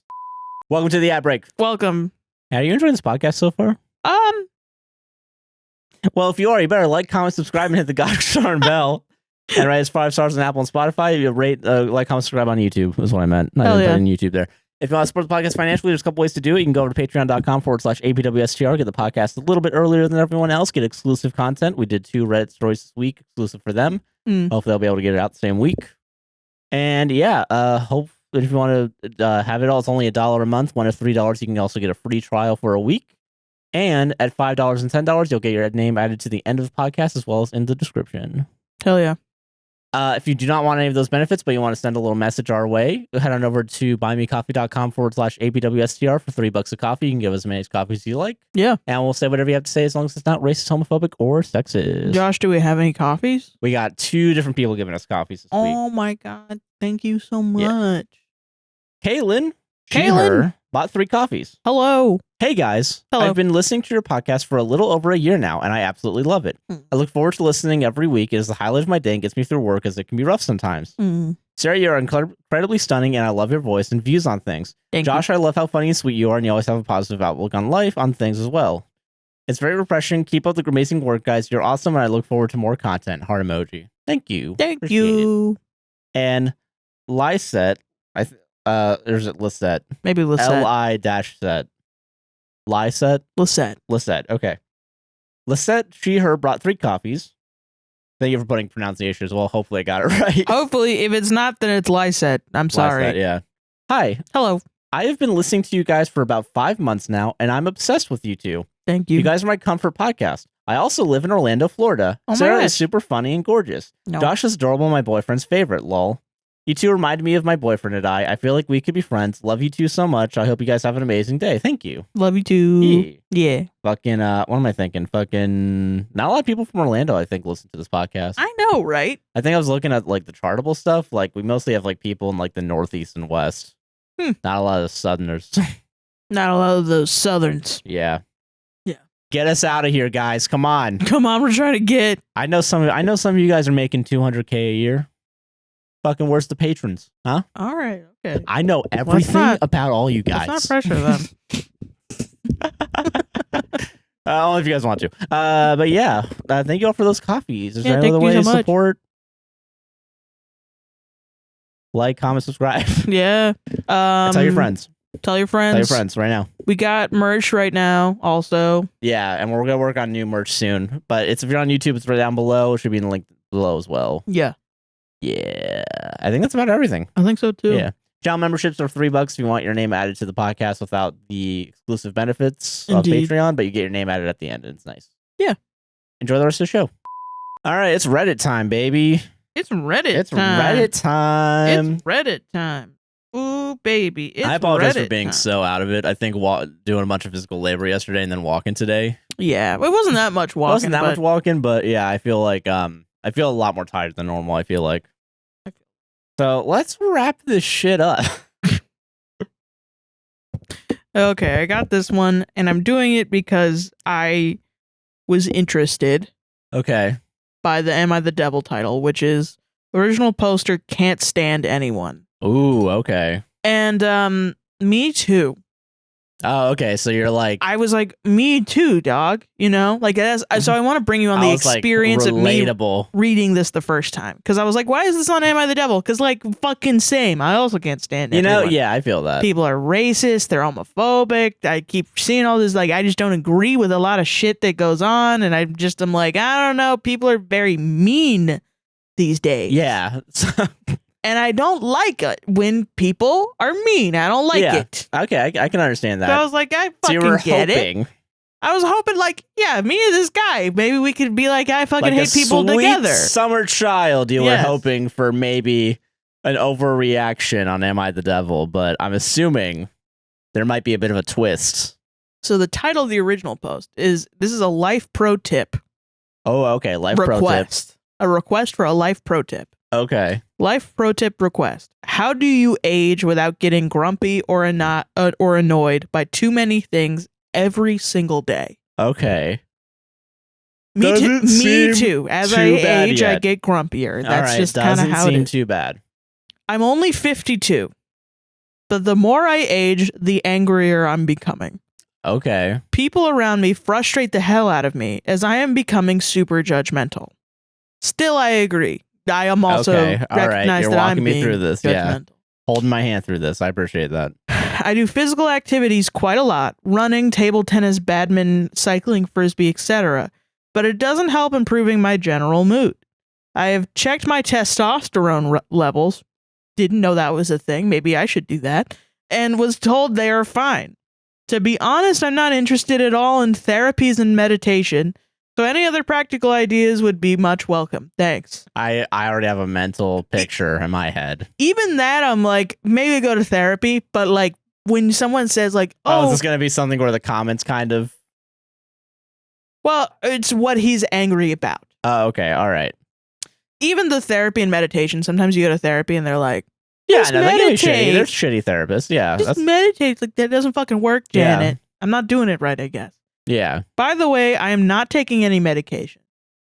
Okay. You probably should be. Yeah, it's a little weird. But whatever. I'm not your therapist. Yeah, not that synthetic shit. Now, here's a list of what makes him angry. Things that are grinding his gears. Store clerks not listening to me and acting like robots. What? Automation of everything. People on the train looking at shit on their smartphone. What? People walking, looking at their smartphone. People still wearing masks despite the fact that the government says it's fine not wearing one outside anymore. Not being able to see their face is what irritates me, autistic king. Muscles not as responsive, healthy as before. That one I agree with. Knowing that I'm now on a descending slope on all aspect of my life. Not getting looks from women as I was used to when I was younger. No more younger women in my bed. Not getting positively surprised anymore. To people who don't get it yet. I don't get that. You guys will never understand this feeling. Y'all will never get this feeling ever. To people who don't get it yet. Yes, the main reason of all these frustrations is about the increasing lack of attention from strangers and the increasing difficulty to have opportunities to interact with human beings. Yes, I am an attention whore, always have been, and I don't accept that the shortening of my telomeres, I don't know what that has to do, has to make me become a ghost to others. Not into kids and family, by the way. Wait, yeah, that's... So I need to stay relevant on the dating market till my fucking death that I hope will be swift. Was that really in there? Yes. Not into kids and family, by the way. So I need to stay relevant on the dating market till my fucking death that I hope will be swift and coming from nowhere. You need you do need therapy, and you do need medication. You should go to therapy. If you have the means of doing it, you should go fucking get it. A lot of therapy. Yeah, that was a pretty left fucking turn. iPhone bad. People walking, looking at their smartphone. That's crazy. A thing that everyone does. Everyone in the world. Everyone does it. You're mad because phone bad. How many times can you get mad at someone without thinking this is my fault? You know? And he kind of is thinking it's his fault. He's like, well, how do I fix me? Yeah, well, so but that's good. That is a good thing. But then I'm like you kind of blaming it on other people. Why don't you get a fucking phone? Why don't you look at your phone? Try it. Yeah. It's awesome. It's really fun. It's a lot of fun. To walk around not paying attention. Yeah. And looking at your phone. Gotta be honest. That's so crazy. People on the phone on the train. What do you want them to do? You want them to talk to you all the time? That would suck ass. That would suck, yeah. I don't want to know anything about anyone else ever. You really, and you know, I think this guy is a hater poser. Yes.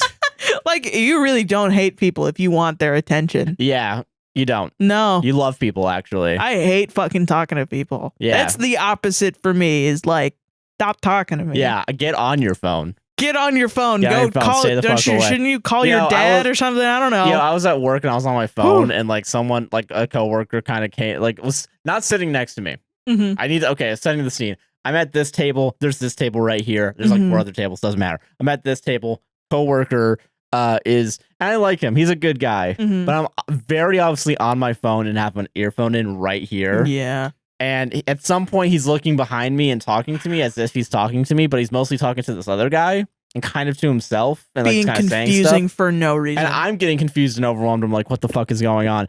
Meanwhile, and like, you don't know if he's talking to you or somebody else. And like he's talking about sports, and I'm like, I don't know anything about fucking sports. I don't know anything about sports. God damn. That would like overwhelm me a lot. Yeah. So that happened, and then feeling like fuck these people that are like get on your goddamn phone. Jesus. Get your phone, please. If you have a phone, use it. You just need to be more charismatic, my guy. I don't know. I finally understand that scene in The Good Doctor where he's just yelling at Doctor. He's just screaming. That's me. That's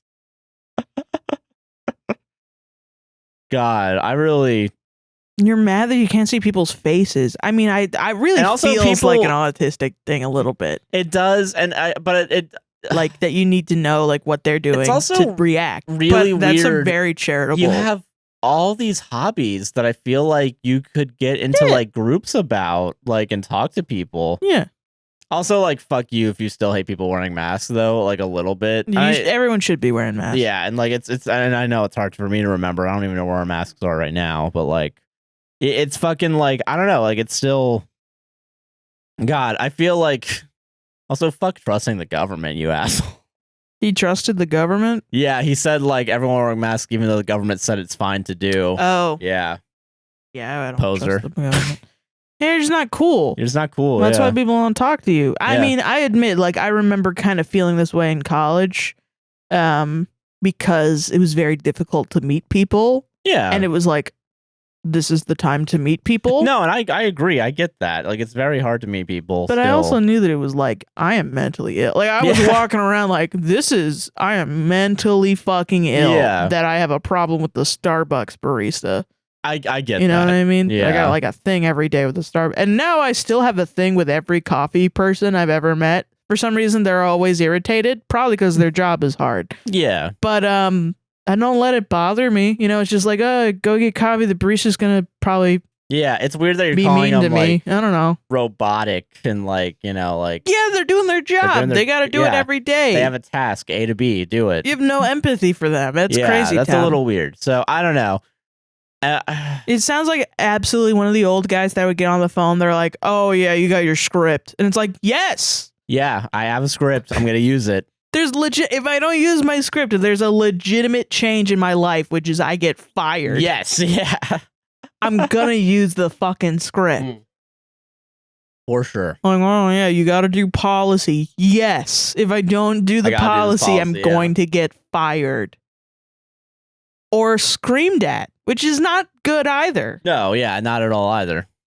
Like, I'm trying to save my own ass, my guy. So don't give me shit. I'm not going to cater to you and hurt myself. That doesn't make any sense.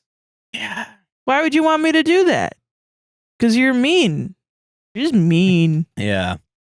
Also, like another thing, you're getting older. You're gonna date older. Fuck off. Like, come on. Yeah. No, that's for sure. Like, shit. And also, you're getting close to 65, where you're gonna go to the villages and just fuck and get. Yeah, and get STDs and get syphilis. Yeah, and die of syphilis like Al Capone. Yeah. Epic style. Yeah. I love the idea that motherfucker was fishing in his pool. Shit. So yeah, I don't know. Just fucking embrace it, bitch. It's gonna happen to everyone. A hole so big in his head that he was thinking that he could catch fish in his fucking pool. He was like a fucking the top gangster. Yeah. That's so funny. It's really funny that that's what happened, and also the fucking IRS was the one that got him. Yeah, racketeering, right? Yeah, the tax evasion. Tax evasion. Because you have to technically list any illegal income that you get. Yeah. Because the IRS won't enforce it. They just want your money. Yeah, exactly. What a nerd. It was awesome. That guy was awesome. Yeah. Jesus Christ. He was a terrible murderer. Yeah. But he could have done so much more if it weren't for that damn IRS and SIF. He wrote a dope song in prison. Jack White sang it. Oh, nice. At the end of his most recent album. Good for him. Good. Yeah. Yeah. All right, let me see. I gotta pull my fucking spreadsheet up, baby. Britt, you don't send them to yourself in an email? I forget to. I forget to save them. And then in my Reddit. Why are you making that face? Because it's specifically so you could send it to yourself easily in an email. I have the Google Sheets app. It's fine. Okay, if it works for you, I guess that's fine. All right, it fucking works. All right. Am I the asshole for clapping to the Friends theme song? I'm so glad you did this one. I saw that and I was like, that sounds awesome. Yeah. All right. Are you ready? Yeah. Are you ready? Everyone place your bets. What's the Am I the Devil title? Misleading title. I was ready to vote not the asshole. Oh, I thought it was one of those ones where it's like, OP is a pedophile. And it's like, whoa. Am I the asshole? It should be titled, Am I the asshole for killing my wife after clapping? I was clapping to the Friends theme, and then I stabbed my wife, and then she got mad at me. Yeah, she was like, I was like, I was just clapping. Why'd she get mad at me? She spilled blood everywhere. And told her to clean it up. I don't know. Clean it up, yeah. Go ahead. My wife and I both like the show Friends and periodically watch it together. For some reason I cannot fathom, it really bothers her when I clap to the theme song. Really bothers her. I gotta put this in because this guy wrote it. Note, there is a brief moment in the beginning of the song where it claps quickly 4 times. It lasts for less than 2 seconds and the song continues. In case no one knows what the Friends theme song is. I'm sure there are some people that don't know. Yeah, there's probably people that don't know. If you didn't grow up with Friends or whatever, I get it. It's a very famous theme song. But it's really funny that is in like italics. Like you have to, yeah. This last time, I clapped along anyway. Of course, she protested it immediately. The conversation goes something like this. Her, why are you doing that again? You know I don't like it. Me, why does it bother you so much? Her, because it's corny and I don't like it. It's a pet peeve of mine. Okay. Me. But why though? Why at that level? Pushing harder. I like that. Her. Because I just don't like it. Don't you have pet peeves that bother you? Makes a Me. good point. Not really. Besides, I like it. Okay. And the clapping lasts for 2 seconds. Why should I have to refrain simply because it bothers you for some indescribable reason? You can't not clap for 2 seconds? Apparently not. Yeah, Jesus. Her. Fine then. I just won't watch the show with you anymore. In a serious, threatening tone. Me. You are being an a-hole and overreacting. She gets legitimately upset and mean about it. It's not a fun, lighthearted discussion as this sort of thing could be. I see her reaction as unreasonable and hard and had to let her know that. Am I the asshole? Listen. I think... I don't know, because I clap during the Friends theme. Yeah. It's fun. It is fun, yeah. I like to do it. Your wife tried to bring it up in a serious way where she was like, listen, please don't do it. And then you were like, why the fuck not, bitch? And then she was like, I like it. Fuck you. And then, I kind of think everyone's shitty here. All right, okay. I think a little bit everyone's shitty here. I think this is a comment that I'm about to read to you. Okay. I'm not clapping to, in italics, intentionally annoy her. It's usually either unconscious or conscious to make a stand for my personhood. I don't simply get joy from aggravating her. It sounds like you get joy from aggravating her. It sounds a little bit like he gets joy. I kind of get, though, like if you watch the show, like, I don't know if anyone around here, and I feel ashamed to say this, has binged watched Friends like I have. Okay. It is almost like they program you into clapping with the theme song. Yeah. I get it. Yeah, it is very brainwashing, the clapping. But if the wife, the woman that you love, that you said in front of all of your family and friends and loved ones, that you will protect her to the end of your life in sickness and in health, it's like, can you just not clap during the Friends theme? And this has been a long enough issue that you're having this conversation again. Multiple times. Maybe try not to do that. I think what you learned is your wife is lame. That's, I think, what you learned. Well, to be fair, we did all learn that when they said they both liked Friends. Yeah. I mean, like, it's a fucking, I don't know. I think you could come to a compromise, but you're shitty in your communication. That's my real answer. Yeah, that's yeah, for sure. Because she could probably be like, okay, you get one. You get one. You get one. Every time. Just one clap. No, like you get, on the first episode, you get it. You do it, but yeah, don't do that shit again. Yeah. All right? What if I'm sleeping? What if, I don't know, I just don't like it, Exactly, yeah. I feel that. I think it is very, like, I don't know, because I definitely, as someone, I've never watched Friends. I've never binge watched it, so I'm not, but I do hear the theme song, and I do have an instinct to clap. In me to clap, yeah. That being said, I don't like it. I don't like that I feel the urge to clap. Okay. I will say, in my experience, it's very much like, I do it, and I'm like, yeah, I'm like annoyed by it. Oh, interesting. Maybe it was like overdone for some people. Huh. You know what I mean? Maybe. I can understand that mentality. I think, because like what? Friends came out in the 90s? Yeah. It was on all the time. 30 years. Yeah, 30 years of clapping. 30 years of clapping. I can get that it would get old. I would fucking kill myself. I understand genuinely. That.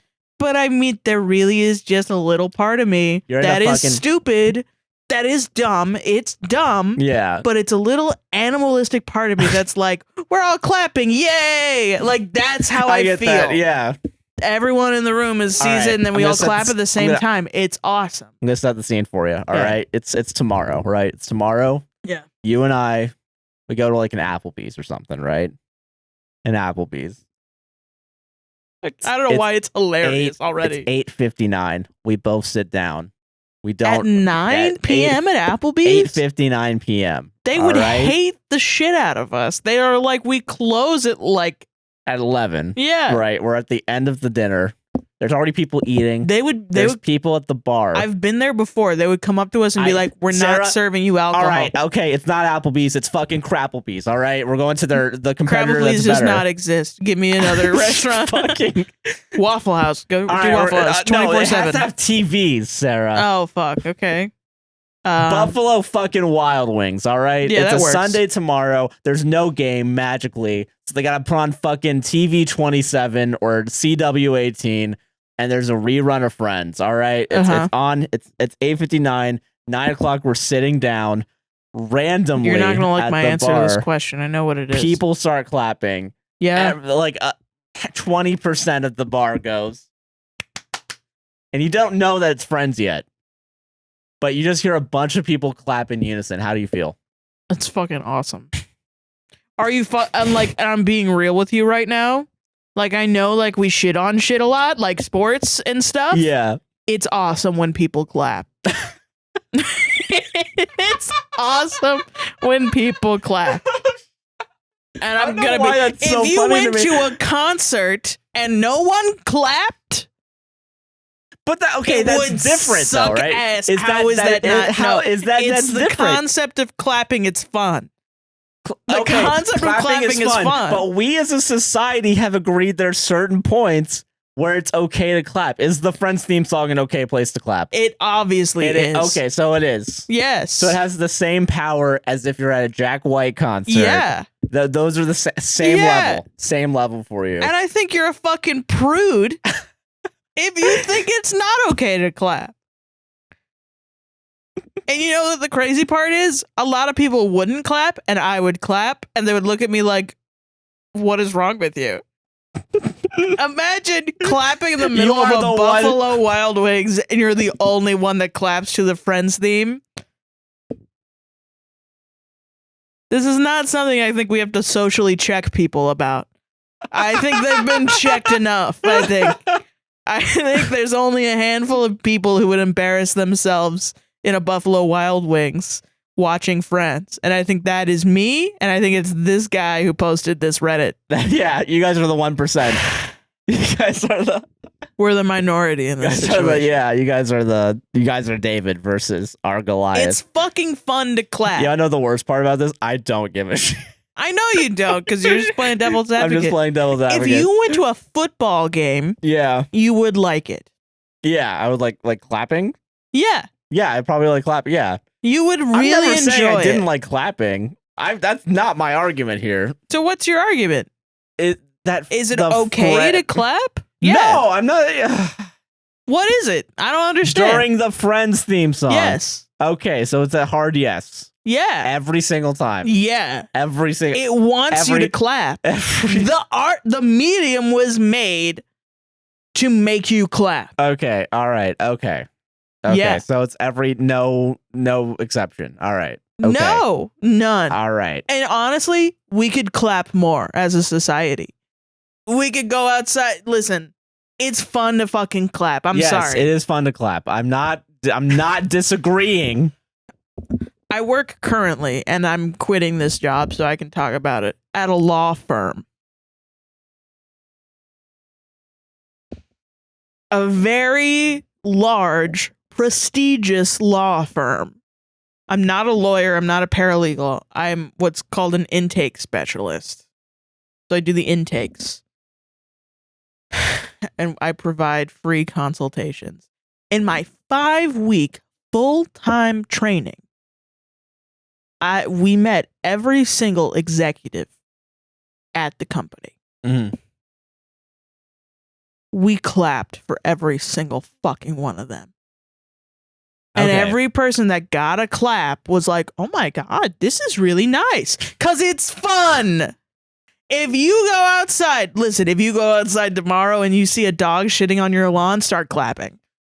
It makes everyone happier. It makes everyone happier. You're committed. You're adding to the joy of the world if you just start randomly clapping for people. Somebody's birthday in a Crapplebee's. They bring out the thing. Clap. What? No one claps? That's terrible. You're at a Bahama Breeze. It's a 9-year-old's birthday party. They bring out the fucking cake. You should clap. So when the Friends theme song is on, you should clap. Okay. All right. Okay. I think you just found out your wife is lame. Okay. But you could have compromised with her. You went about it in an asshole way. You were an asshole way. So all right. But I'm on your side a little bit. I'm glad because, like, bro, if I had a wife, and she said to me, like, I don't like what makes you happy, and I was like, really? But it makes me happy. And then she said, yeah, you just can't do that anymore. I'd be like, what the fuck? I can't, like, imagine a world where you can't clap. That's so mean. I don't know. Yeah, where it's traditionally masculine to clap. You can still clap at concerts. Let the man clap. I don't know. All right, okay. And a little bit, I'm like, let the man clap. He should have been more respectful to his wife. Okay, all right. I can agree with that. It's fun to clap. You clap multiple times every time we record this. There's a utilitarian purpose. There's a utilitarian purpose every time we're clapping, and it's happiness. All right, that's fair. Okay, solved it. The high five, which is a clap. That is a clap. That's a hand clap, yeah. That is a hand clap, yeah. Damn.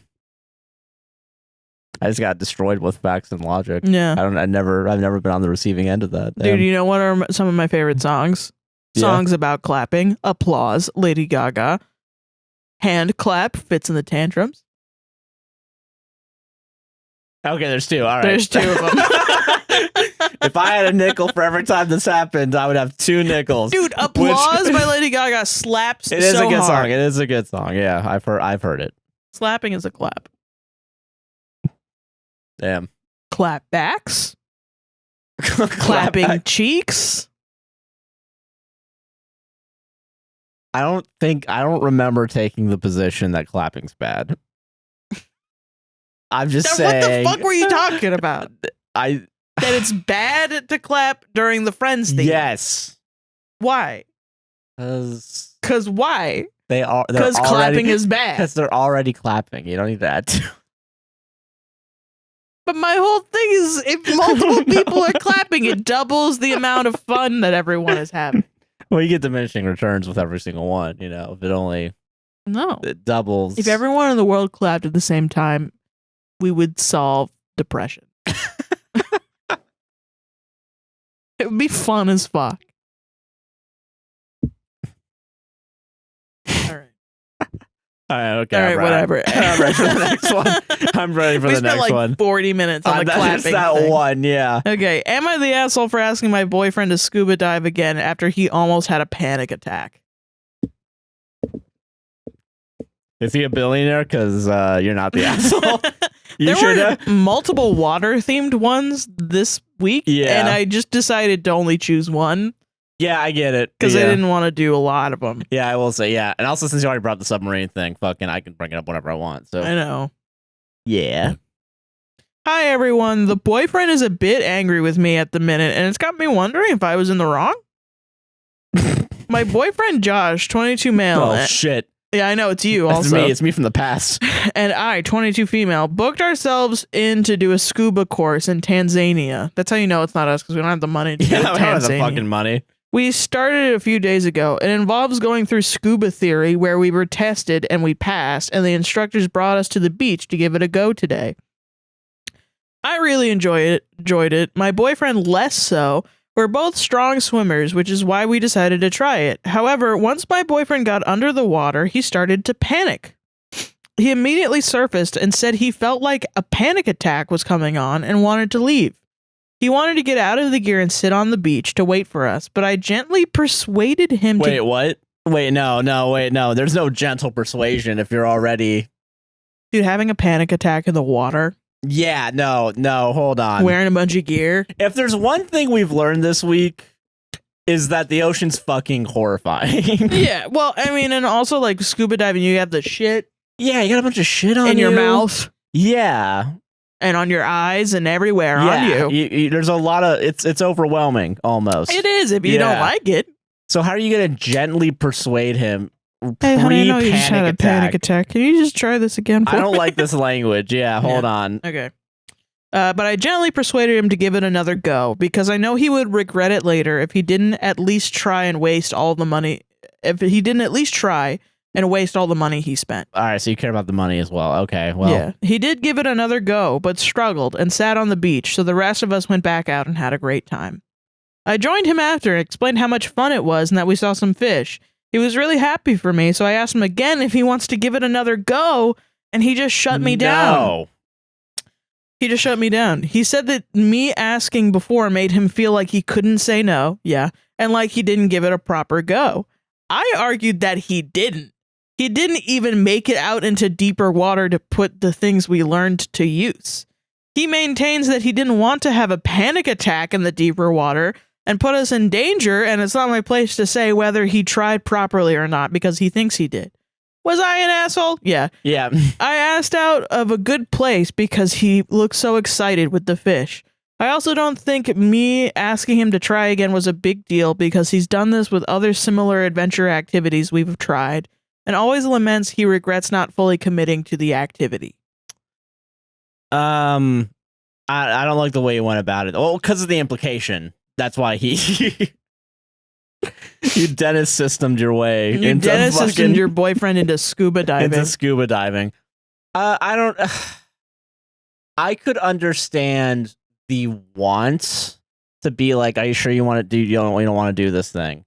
I mean, but but when it comes to, I feel like especially when it comes to adventurous stuff. Yeah. When it comes to safety is important. Safety's like the number one fucking thing. Yeah. Like that's where I'm kind of like, I wouldn't ask in this thing. Like if you have a panic attack, get the fuck on land. Get the goddamn fuck on land. It's not like we're like gotta go climb a ladder to pick a strawberry, and you're like, I don't know if I want to do that. Yeah. No. Yeah. It's a little more. You could die. Yes. Yeah. Like you could die.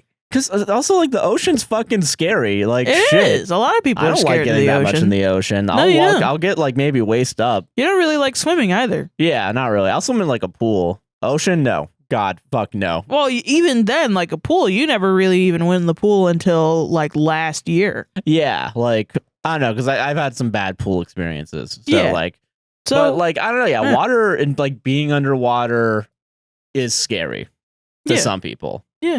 And I can definitely understand getting a panic attack, like scuba diving. It's valid. And also being in a relationship with, like, there are times when I've been like, ooh, I want to try scuba diving. You know, why can't I scuba dive? And I've brought it up to you, and I know that you have this thing with water. Yeah. And you've been a good sport about it. But honestly, I'm like, I don't know if I want you to go if you're not ready to do it. You know what I mean? Yeah, I get that. And also, like, after, I don't think we ever even went because there was a hurricane or something. But, oh, yeah. Yeah. I know there was a time where we were trying to go on, like being on boats is fine for me. But I know we were trying to go on a boat thing with, like, the glass and the. Well, yeah, that was the compromise because you didn't really want to do it. You hadn't been in the water yet. Yeah. And you still had this water thing. And I was like, I don't know if I want to do it by myself. But I was like, but it'd be cool to scuba dive. But also, like, I know I don't want you to have a bad time, you know? Yeah. So the compromise was, let's just do a boat tour or something. And then we ended up not doing it because of the hurricane. But, yeah, true. Yeah, and shit got fucked. But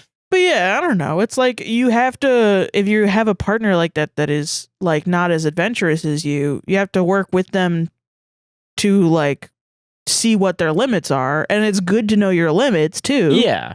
So yeah, you can't just, like, force them into doing shit. Push past their limits. No, yeah, that's something you do personally. Happen. Yeah, and that's also how resentment builds as well. Yeah, for sure. Yeah. Just so funny.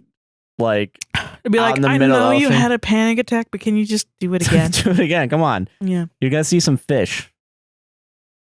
Scuba diving is fun. I've done it a little bit. I get it, yeah, but, like, also it's very much like it's dangerous. Dangerous, yeah. I'm scared of doing, like, the deep sea dive. Oh yeah, because of the whole thing where if you come back up too fast, yeah, you could die. There's a lot of pressurization, like, really fucking. That's scary. I would do like a more like a shallow thing because I've done that before in the Caribbean. But I think that's fair, yeah. You know. But, like, yeah, deep sea, like, cave fucking dive. Oh god. God Shit is forbid. fucking crazy. I can't do that. Guys, if there's one thing we learned this week, yeah, ocean's gonna fuck you up. Ocean's gonna fuck you up. Ocean's gonna fuck you up. Is there anything adventurous that you want to do in your life? I don't know. I guess I don't know what adventurous is. Yeah. Like skydive or...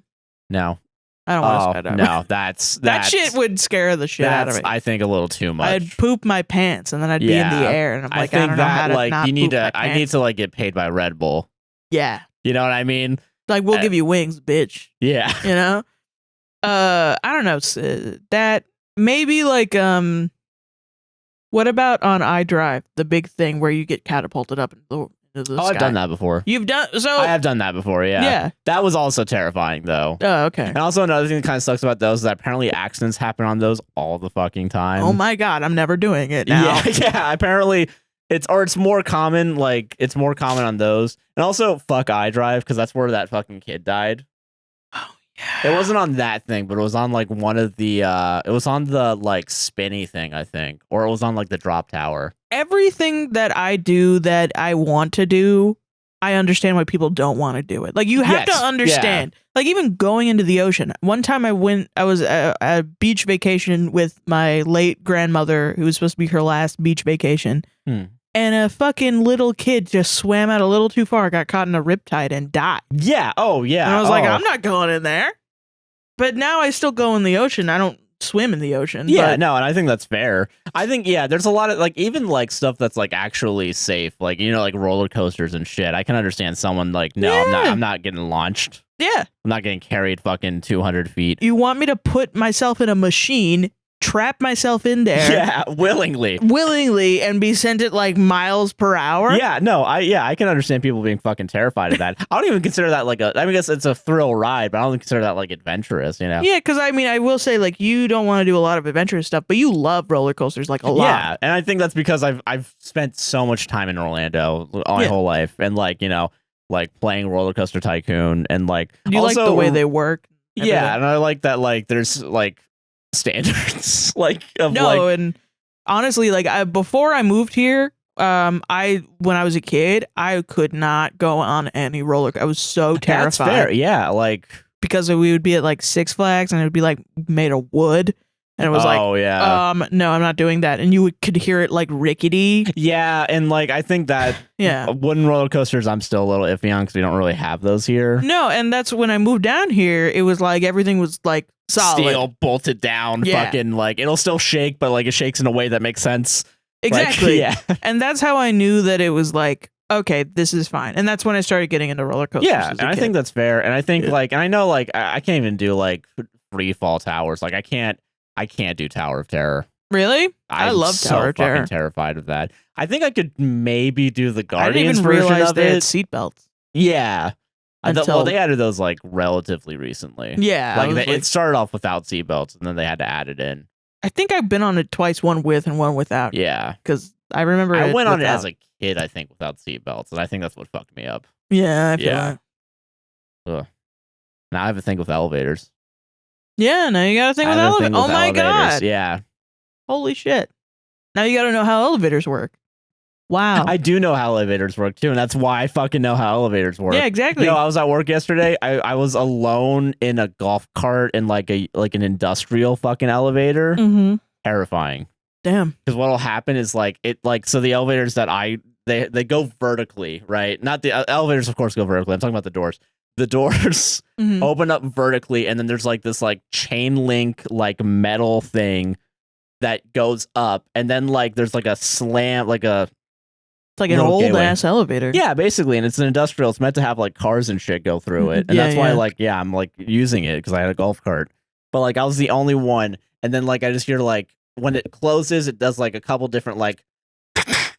Oh no! And it hasn't even moved yet.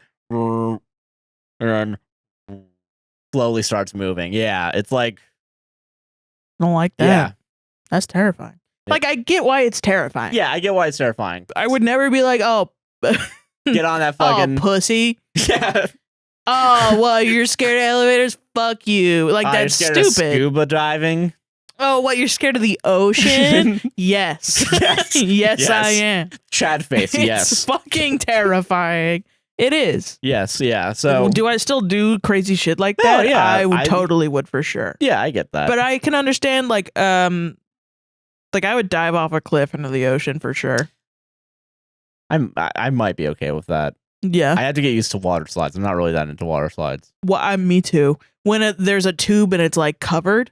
Oh, and it's like, yeah. Oh God. They couldn't get me in. There was in the Six Flags Whitewater in Atlanta, and we would always do that shit. I would just stay in the lazy river the entire time and like the wave pool and shit.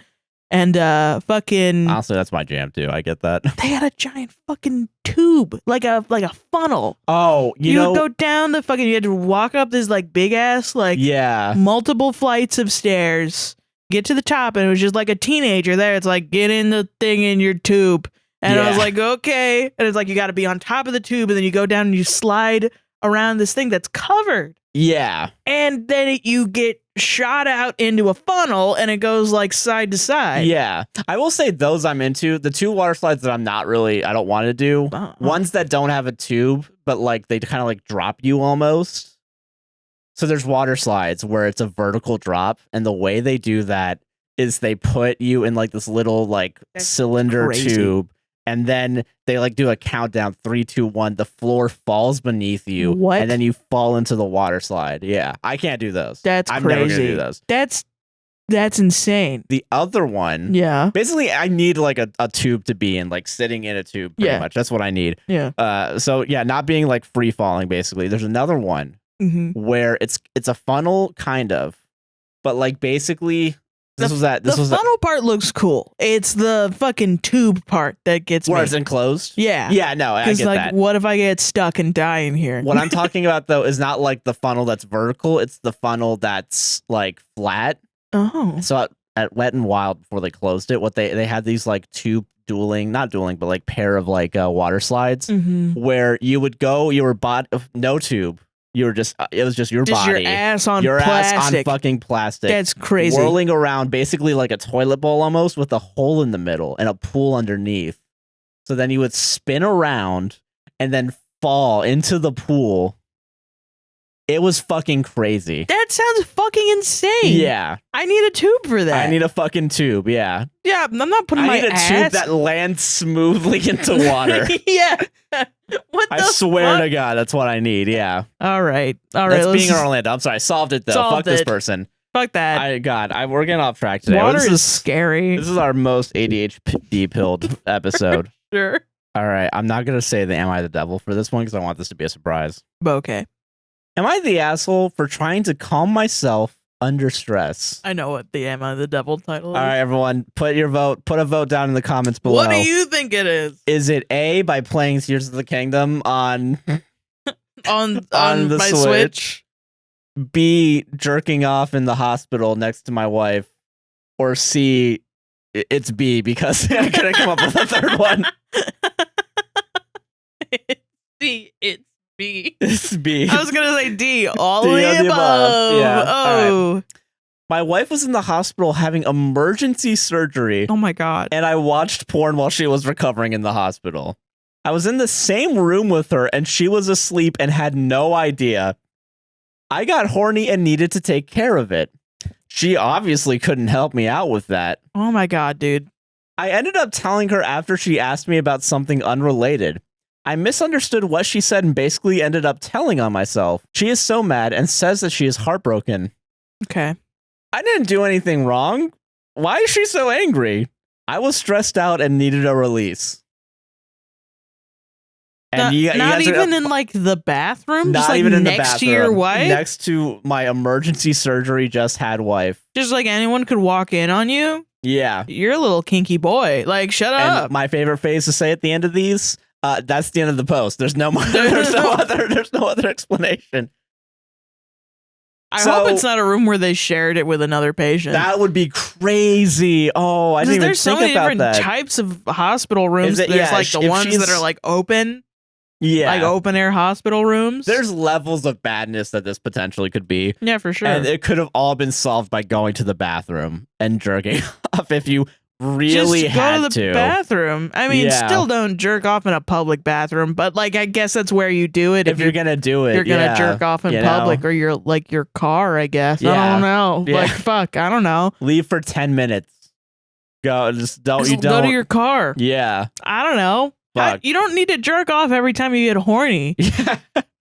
Have a Wait a minute. Bit of self-control. Hold on. You actually don't need to do that. Yeah. What the fuck? Holy shit. Go home. Listen, guys. Do that in your house. Listen. If you're like maybe under the age of 20 and you don't even know how to like control your hormones. That makes more sense to me. That makes more sense than your wife. How old is husband. I don't think there's an age given. Oh, okay. Of course not. He could be a child husband. Could be. He could be a child bride. 16-year-old husband to a 34-year-old emergency. You got to get the gallbladder out. This is a potential. Yeah. Emergency surgery is giving birth. Yeah. Jesus. I don't know. Yeah. So, I love the phrasing, though, of trying to calm myself under stress. What a highly misdemeanor. Edited. Yeah. Yeah. What a fucking God. Isn't that a crime? Misdemeanor? No. Like jerking off in... Just jerking off in a hospital? I feel like that's a crime. It might be. Do you think so? You think that hospital has to put up a sign that says "Don't jerk off in here, please"? Now. Now they do, probably. Dude, that, and then like an old man walks in and is like, no common sense anymore. Well, I think... I don't think it can be illegal to jerk off in a hospital, because I think they do, like... What if you gotta test the semen? Sarah. Oh. But that's still in the bathroom, though, right? Yeah, do it in the bathroom. Yeah, do it in the bathroom. That's where you jerk off. Yeah, jerk off in the bathroom. I was going to say, where do you jerk off in public? Nowhere, right? Bathroom. Yeah, you're right. Okay. That's what bathrooms are for. Pissing, shitting, and coming. Oh, I've read this a couple of times ago. Oh, okay. Not on a podcast. But I've read it like a week ago. Oh, okay. On my own. And I was like, oh, that's crazy. I should do that. And then I never sent it to myself, and then shut back up on Am I the Devil? Fuck yeah. Oh, first of all, solved it, though. All right, now you're good. Okay. We have a format. We must follow it. Oh, my God. Okay. Am I the asshole for giving my honest opinion about a restaurant that was terrible? Well, I wonder what he feels about that. What his real opinion is. Yeah, well, give me your real opinion. Oh, hey, gabagool. Okay. My 33 female family and I went to a new local restaurant last weekend. We live in a small town, so any new business gets a lot of attention and talk locally, and usually most of the town try to check it out when it first opens, and the initial experience reviews and chatter between locals can make or break businesses early on. Unfortunately, this restaurant we had a terrible experience at. We had to wait ages for a table as they were so busy. The staff didn't seem like they always knew what they were doing. We weren't that keen on the taste of the food, and some dishes came late, which was really annoying and ruined the evening for us. They gave us a discount and apologized, but it doesn't really change the experience. Yes, it does. What? We would never go there again. All right, so I gotta, just to recap. Fucking Thin Ice restaurant. They gave you a discount and apologized and understood the problems. And it's also a new restaurant. And you just said that it gets overwhelmed. And it got overwhelmed. And you're blaming super busy. Yeah. For these problems. I'm judging you more than I'm judging the restaurant right now. Okay. When my friends and I met for lunch a few days later, I mentioned we went to the new restaurant and they were all interested in hearing my opinion on it. And I said the above and said I wouldn't go there again. My friend May stared at me like with a face like thunder. Okay. And said, "You do remember this is my brother's restaurant." Ooh. I said, "Yes, I do, but it's nothing personal. Nothing personnel, kid. And I'm just giving my opinion on a restaurant like I do for any businesses. I was a normal customer there like anyone else. Why are you pretending to be a secret shopper?" Yeah, right. Like, that's a little weird. Did you get fucking an Upwork opportunity of like, all right, you gotta judge this restaurant now? Are you like the secret restaurant reviewer of your small town? Like, I don't get it. Actually, he's the undercover boss of the town. Yeah, exactly. I'm the boss of this town. Yeah. Town boss. it's not about it being her brother's business for me. It's just a restaurant that I visited. And I asked whether I'm not allowed to have an opinion just because it's her brother's place. Guys, I can't. Whoa, hold on. Free speech police coming up. I'm sorry. I thought this was America. This is my favorite response. She said I was being rude, weird, and can't I just be normal with some awareness and talk about it behind her back if I really want to say all that to save her feelings? That is honestly kind of based. Yeah, that's a little. Such That's a pretty. Chad move. Yeah. Can't you be not weird? Yeah. It's so good. And it also said that if I got a discount and apology, that I shouldn't go around bad-mouthing it so severely as it could ruin the business for them when they've only just started and trying to find their feet. Yeah. I said I was just giving my honest opinion, and then she said I badmouth every restaurant I go to anyway, and everywhere is always a quote-unquote terrible experience for me. So it's not like my opinions are valid anyway. Got him. I thought that I was okay, fuck me. I thought that was ridiculous as there are restaurants I have liked. I can't change my opinions on the one that I've had a bad experience at. The one bad experience and you ruin an entire restaurant? A bad experience that doesn't sound like they shat in your food and like fucking called you names. Like you didn't get food poisoning or something. Yeah, if you're just like, and if it was literally just you don't like the taste of it, I can understand not going back. But I'm also like, you're kind of going... You went during a very busy time. Yeah. And like, because most mistakes are going to happen when shit's busy too. Yeah. So I'm just kind of like, yeah, a bunch of people went there. Yeah. Got overwhelming. Restaurant is new and didn't know how to keep up with it. Yeah, obviously they're having normal growing pains. Yeah. So I don't know. I wouldn't, as someone who's worked in food service, I wouldn't be so judgmental. But this sounds like someone that's never worked in some sort of customer service and is doing reviews. Yeah. I feel like everyone who does reviews should at least work in customer service or know what they're a little bit about what the fuck they're talking about. Yeah, for sure. Yeah, I think that's a little. That's why like they're an asshole. Devil, maybe actually. The devil. It was mostly because they're talking shit about it in front of the person's sister. Yeah, and I think that is shitty. And then they just like doubled down. Yeah, like they got called out and they're like, no, I'm fucking actually, fuck you. Yeah. What, I can't say my opinion anymore? Yeah, it's like... woke scold. Fucking... Yeah, exactly. Jesus. I don't know. Yeah, it's just shitty. Yeah, that's why when I read it, I was like, I don't know if I want to do this on the podcast. And then I saw it on Am I the Devil? And I was like, I'll do it. Yeah. Fine. Oh, that's weird. God. Weirdo. What a weirdo. What a little freak. Yeah, you're stop being weird. Stop being fucking That's a good response. All right. You guys let me know what you think about this one. You guys let me know if this person's a devil. I slept with my wife's sister. Yeah. All right, next one. I, 27 male, have been married for 2 years to a beautiful, wonderful woman, 25 male. Not beautiful or wonderful enough. Before that, we dated for 3 years. The problem lies when we were engaged. We had, and still do, have a very active, healthy, amazing sex life.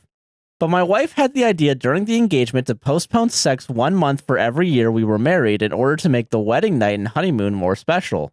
So yeah, that's 3 friggin' months without sex. I'm not changing anything. That is how it's written in there, by the way.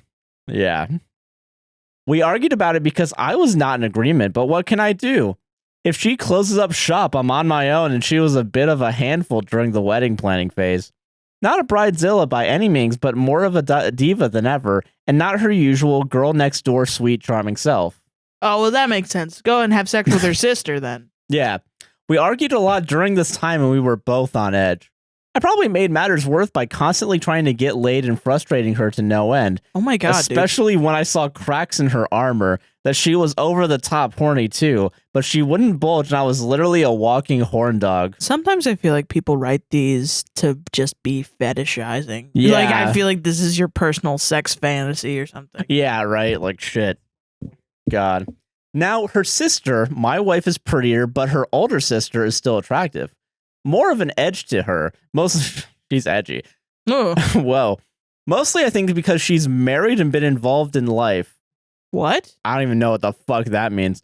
She's having trouble in her marriage, which I promise I had no idea at the time. But that doesn't make it better, honestly. You think there's not trouble in her marriage when she decides to fuck you? Yeah. What do you think? Like, it's just a gift? Like, I don't get it. Like, what? Yeah. God. I have a lawn service when I'm not at the station, and she is one of my clients. I mowed her yard, and she asked me for a Coke. She doesn't drink. We talked for a short while, and I admit I made the first move. We end up in her bedroom. We have sex a lot. Like, a lot. Her body is very similar to my wife, but just different enough to be exciting. I didn't read this one all the way through. I'm sorry. I just saw I slept it. I didn't realize how long this was. Is fucking crazy. I'm sorry for the torture, everybody. Let's get through this. Let's get through this. Her body is very similar to my wife, but just different enough to be exciting. During the break, I called my partner and tell him I pull a muscle and I'm going to be behind on clients, then go back to her the rest of the afternoon. We get done finally. She promises she'll never tell my wife, and this will just be between us. This guy can't write. Can barely fuck. Now over 2 years, I'm sorry. Now over 2 years, and she's kept her word. Never said anything to my wife. I know, because if she had, I'd be divorced. She hasn't even mentioned it to me. No, remember the day, or hey, want to do it again? Nothing. We both share a look sometimes, knowing it happened, but never say anything. And that scares me. No joke, I've had nightmares where she tells my wife. It wakes me up at night sometimes. Literally, I love my wife madly, and I have no idea what I would do if she left. I regret this happened and wish it didn't, and I'm pretty sure her sister feels the same way. But having another person being able to hang that over your head and expose yourself at any time is stressful. Anyway, for my favorite catchphrase, that's the end of the post. That's it. Top comment. Loved his wife so much, but not enough to keep his dick out of her fucking sister. People are mad about this one. Yeah, what do you guys think? Guys, it was 3 months. Whoa, 3 months without being able. Honestly, and also he wasn't able to jerk off. I'm torn. He wasn't able to jerk off at all during that point. Yeah, I don't know. I don't know who's the asshole in this situation. If only he could jerk off, or use a fleshlight, or use lube, or buy a real doll. This is disgusting. I don't like this. You know, like, no, he had to. I'm like fully disturbed and disgusted. And good. Honestly, good. I'm glad this guy's having fucking nightmares. Yeah, that's the price you gotta pay that you have to pay for fucking.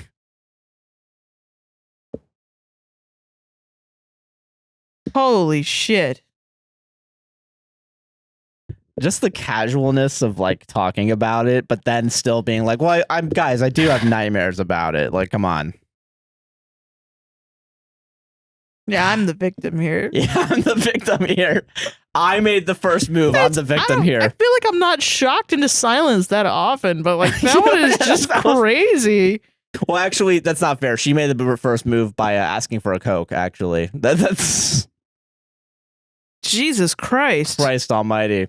That was confessions. That wasn't even true off my chest. That's just confessions? That was confession. That guy was like, you know what? This isn't that big of a deal enough to be like true off my chest. But I do want to confess this. It's funny because there's so many identifying, like, if a woman is like, my husband does a lawn service. I said the 3-month thing to my husband. Wait a minute. You know what I mean? Like, yeah, come there's on. So much shit. What do you do? Yeah, you can't just like, dude, like fucking. You're ruining your life, you idiot. I mean, I don't know what to do because I wouldn't. And my number is 321. Yeah, this is my social security. My lawn business is in fucking St. Petersburg. I run it from home in my 200 square foot office inside the 3,000 foot 2-bed free bath. It's fucking when I used to caption phone calls for the deaf and hard of hearing. Yeah. Sometimes we would get sex phone calls. Awesome. And there are specific like sex phone lines where it's like Tinder. Oh, interesting. Like you can be like next, and then what they do is they have a voicemail. Yeah. They have a voice. Oh they have like a voicemail message that they record as like their bio. If someone said next to my own voice, I would fucking lose it. That would be too much for me. Oh my God. That's like worse. Yeah. Like hearing that, like someone. God. No, so they don't like, it's not like, no. So what you do is you record a voice message. Oh, and then it like... And then you can like choose it or you can move on. Move on to the next one. Still, the next though, that's one. crazy. Just like on Tinder, you don't know, like you're not seeing the person swipe left on you. Yeah, that's fair. Okay, all right, Yeah. Phew. All So right. it's Oh like, my God, no, I thought it was live for a second. So then what happens when you choose it is they get their phone number and then you speak to the person. And then you like, if you want to hook up in real life. You do that, or yeah. you have this phone sex, whatever. Nice. So, okay, you used to do that. So I that. had to caption that. Yeah. And it's voice recognition software. And I was in a call center. So I had to say out loud what they were saying on these confessions, on these like little things. And one of them, and it haunts me to this fucking day. Yeah. Was a guy that was like, yeah, so like his message, his bio was like, yeah, so I was going over to my my fiance's house and I showed up there. I saw her mom there and she was wearing these booty shorts and she had these big saggy titties and she was blah, blah, blah. Anyway, next thing I know, I'm fucking her. And next thing you know, I'm fucking her. I'm 1 inch. And I think about it. 1.5 inch. That's all I got. That's all I got. Like, I think about it all the time. And I'm like, these people are fucking crazy. Like, the people out there that have, like, people are having sex all the time, man. They really are. Everyone, your manager's having sex. Right now. Well, Walter, your manager? He's having sex right now. He's in the office having sex right now. He's in the office having sex right now. You should find him. It is Tuesday. What day is it? What is it out? The 27th. Yeah. Today's the 24th. Yeah. Yeah, it's the day of the harvest moon. Today's the 27th. You're at work. You're at your fucking shop. There are people. There's someone fucking in your manager's office right now. Someone's fucking in your manager's office. Go in, knock on the door. If you hear a scuffling, run. Everyone. The ugliest person you know has sex and poops and pees and shits and comes. Everyone. The ugliest person you know. Yeah, I already know I'm the one that pisses, shits, and comes. That's sad. Don't say that about yourself. There are uglier people out there. Your dad pisses and shits and comes. Bruh. Gross, I don't want to think about that. Yeah, think about it. Everyone has sex and pisses and shits and comes. Think about that. Yeah. Damn. There are people out there you're afraid of. That are pissing, shitting, and coming. Vladimir Putin pisses and shits and comes. That is true, yeah. It's a little bit, for some reason, it's like, yeah, I can understand that. I don't know why. Yeah, but like, yeah. Yeah. God. Donald fucking Trump Gross. pisses and shits and comes. Damn. Joe Biden. Barack Obama. They all do it in different ways. They do it. Well, let me be clear. I piss and shit and come. Like, yeah, everyone does it. And I don't know what the point of this is. It's just that it happens. Got here. Yeah, it happens. Yeah. And it's, I don't know, hard to accept. Yeah, that's true. It's amazing how far we'll go to piss, shit, and come. Solved it. We did solve it, though. All right. There's some fucking hair in my eye, and it's fucking me up, fam. That was a weird. That's fucking a really setup. Funny way to say that. All right. Okay. All right. Let's get past this. Get past this. Okay. Am I the asshole for hiring a maid to help me with household chores? Oh, I thought you redlined this one. I thought this was one that because it was a duplicate. Oh, okay, all right. I was upset because I was like, damn, I wanted to try that one. But, no, it was. I had already stole had it. Okay, cool. Damn. Am I the asshole for hiring a maid to help me with household chores? Me and my husband, female 31, male 33, have been married for almost a year, and we usually have a good arrangement for sharing chores. He's recently gotten really swamped at work. If he's not working in the office, then he's either working at home or tired. What this means is that he's not keeping up with his portion of the housework, and I have to do most of it. I do understand it's his job, but this is a lot for me as well, so I decided to hire a maid to come in every couple of weeks. She came around for the first time a few days ago. My husband isn't at all happy with this and is saying it's not much and I should be able to take care of it myself, and he does what he can. If I really need a maid, then he's telling me to pay for her using my personal savings. I told him that's not fair on me, and we've been going back and forth on this. I know it's a silly issue, but it's kind of blown up now, and my sister suggested I make a post here, so am I the asshole?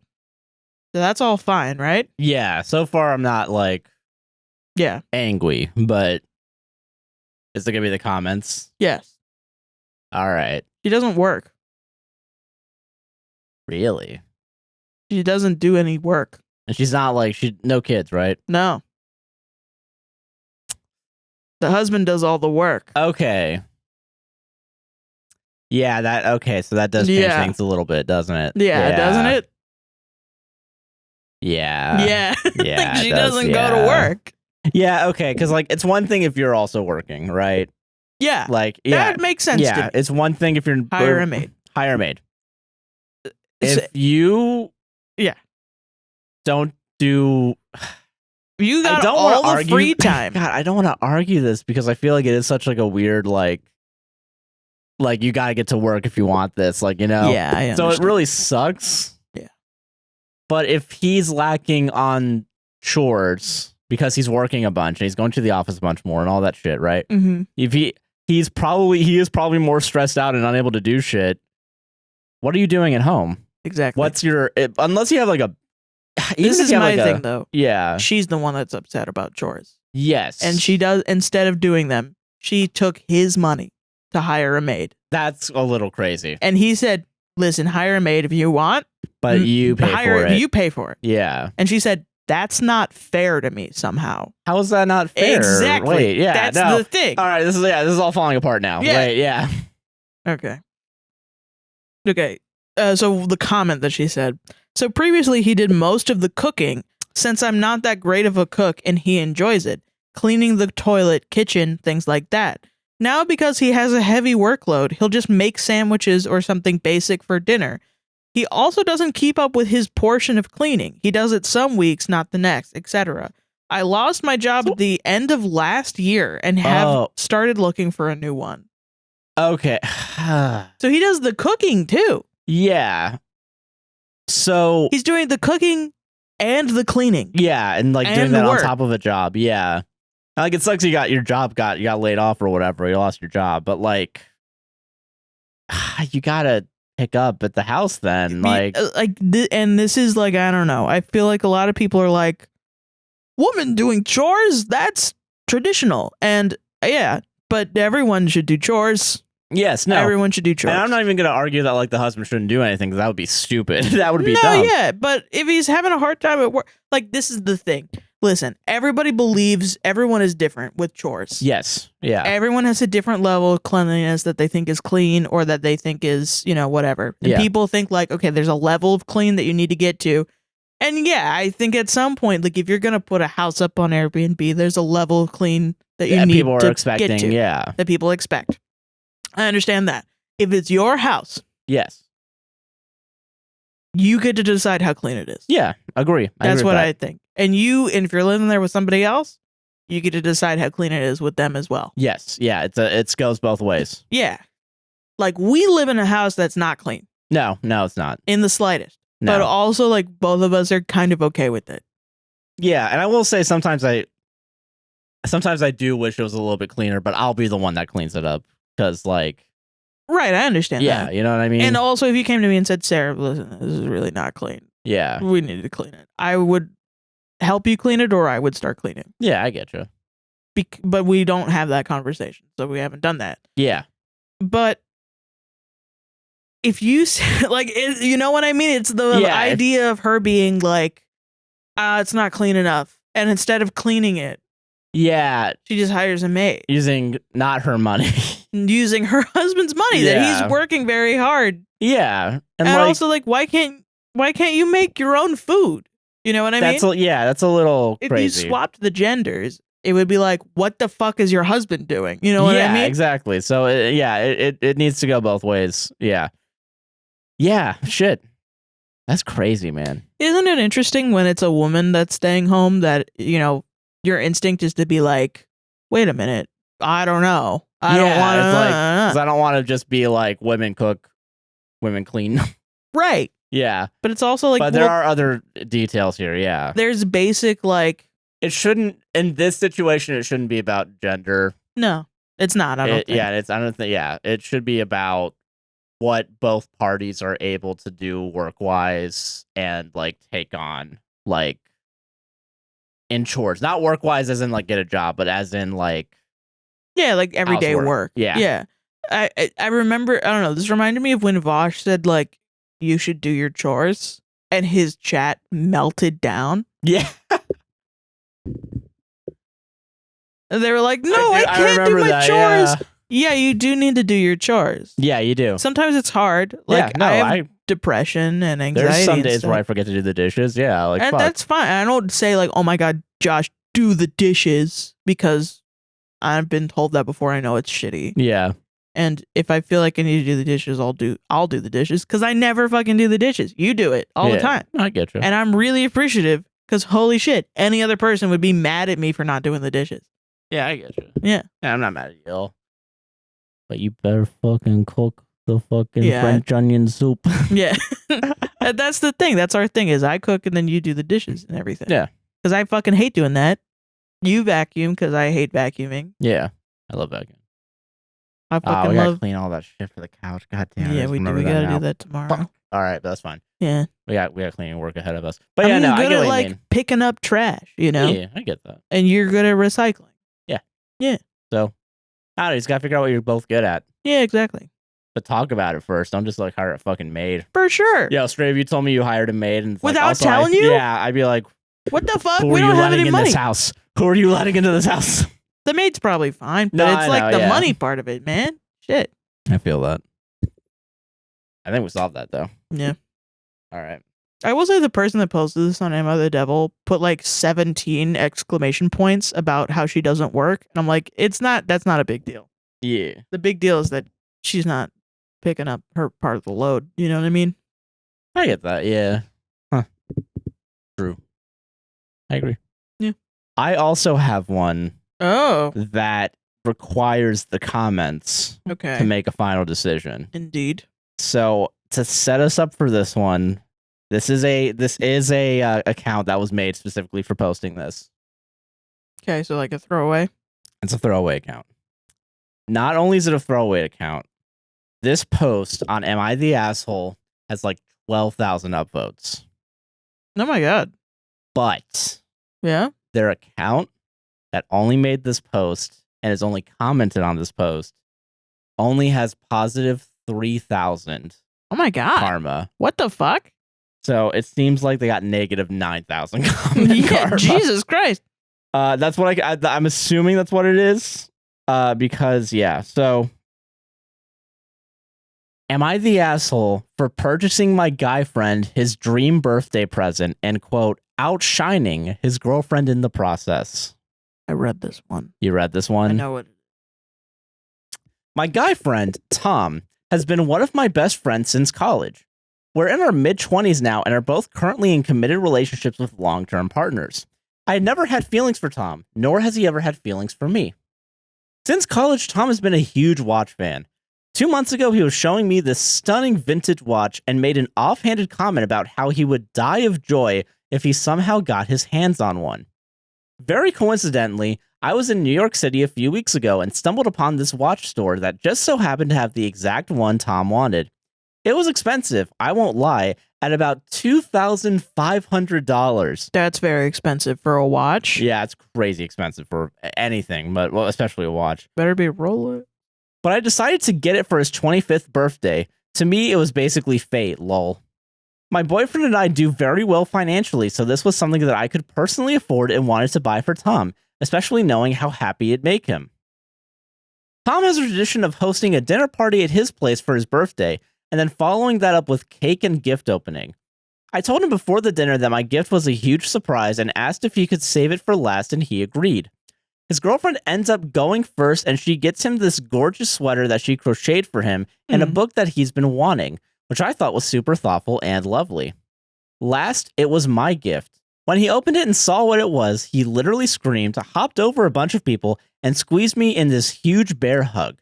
I was so happy to see him happy, it genuinely filled me with so much joy.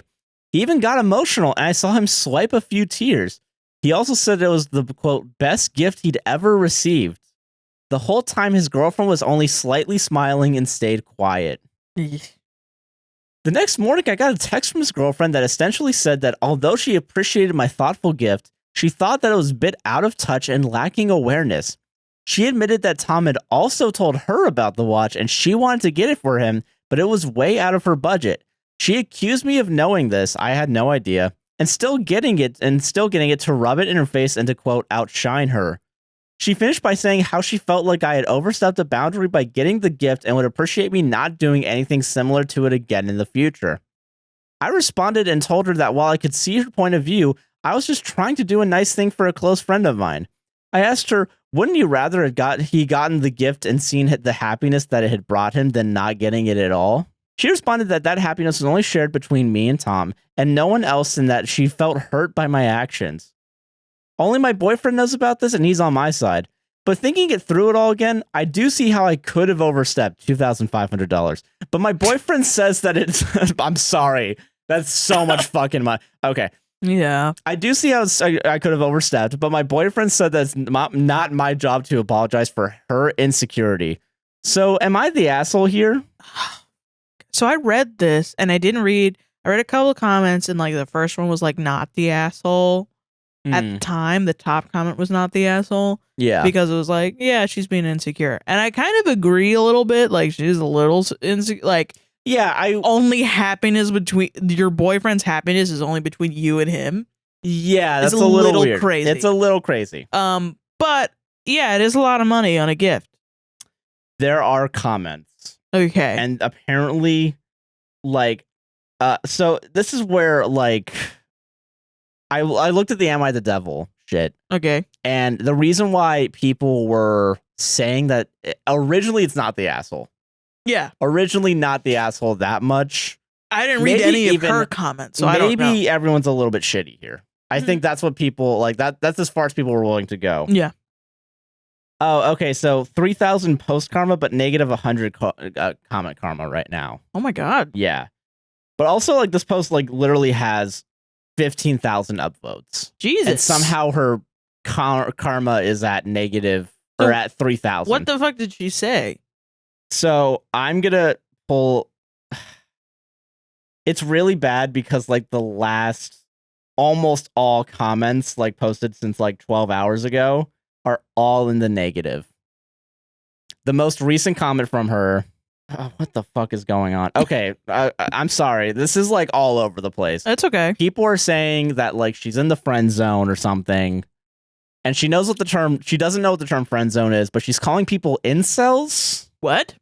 Okay, so does she know what that means? Apparently. Okay. Okay, so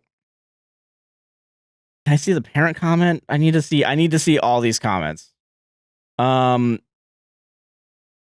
so before I get to that, some of the people are okay. So here's a comment that's saying you're the asshole. I personally think this is overstepping, even if the intent was good. But this is an insane amount to spend on a platonic friend. Do you get your boyfriend this expensive of gifts?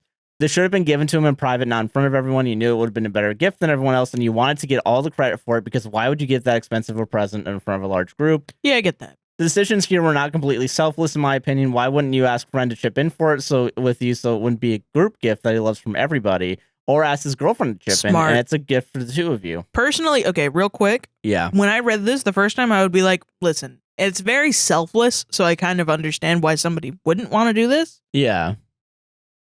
Give the gift to the girlfriend to give to him. Yeah, right? That's like an actual, like, you're sacrificing a little bit, you know what I mean? You know? That's like actually like, listen. That's a smarter move. I like that idea. Yeah. I would do that for sure. And I will say it doesn't feel super selfless because she asked for it to be the last gift given. That's what I feel like. That's a weird one. That's a weird thing. That's fucking weird. Other people bring this up, so I'm not gonna like, yeah. No, I get that. I get that's weird. But I would totally be like, hey, listen, I saw this. I have the money to get it. I know he really wants it. I think he should have it, but I don't think it should be from me. Let me give it to you. Yes, yeah. I'll get him a different thing.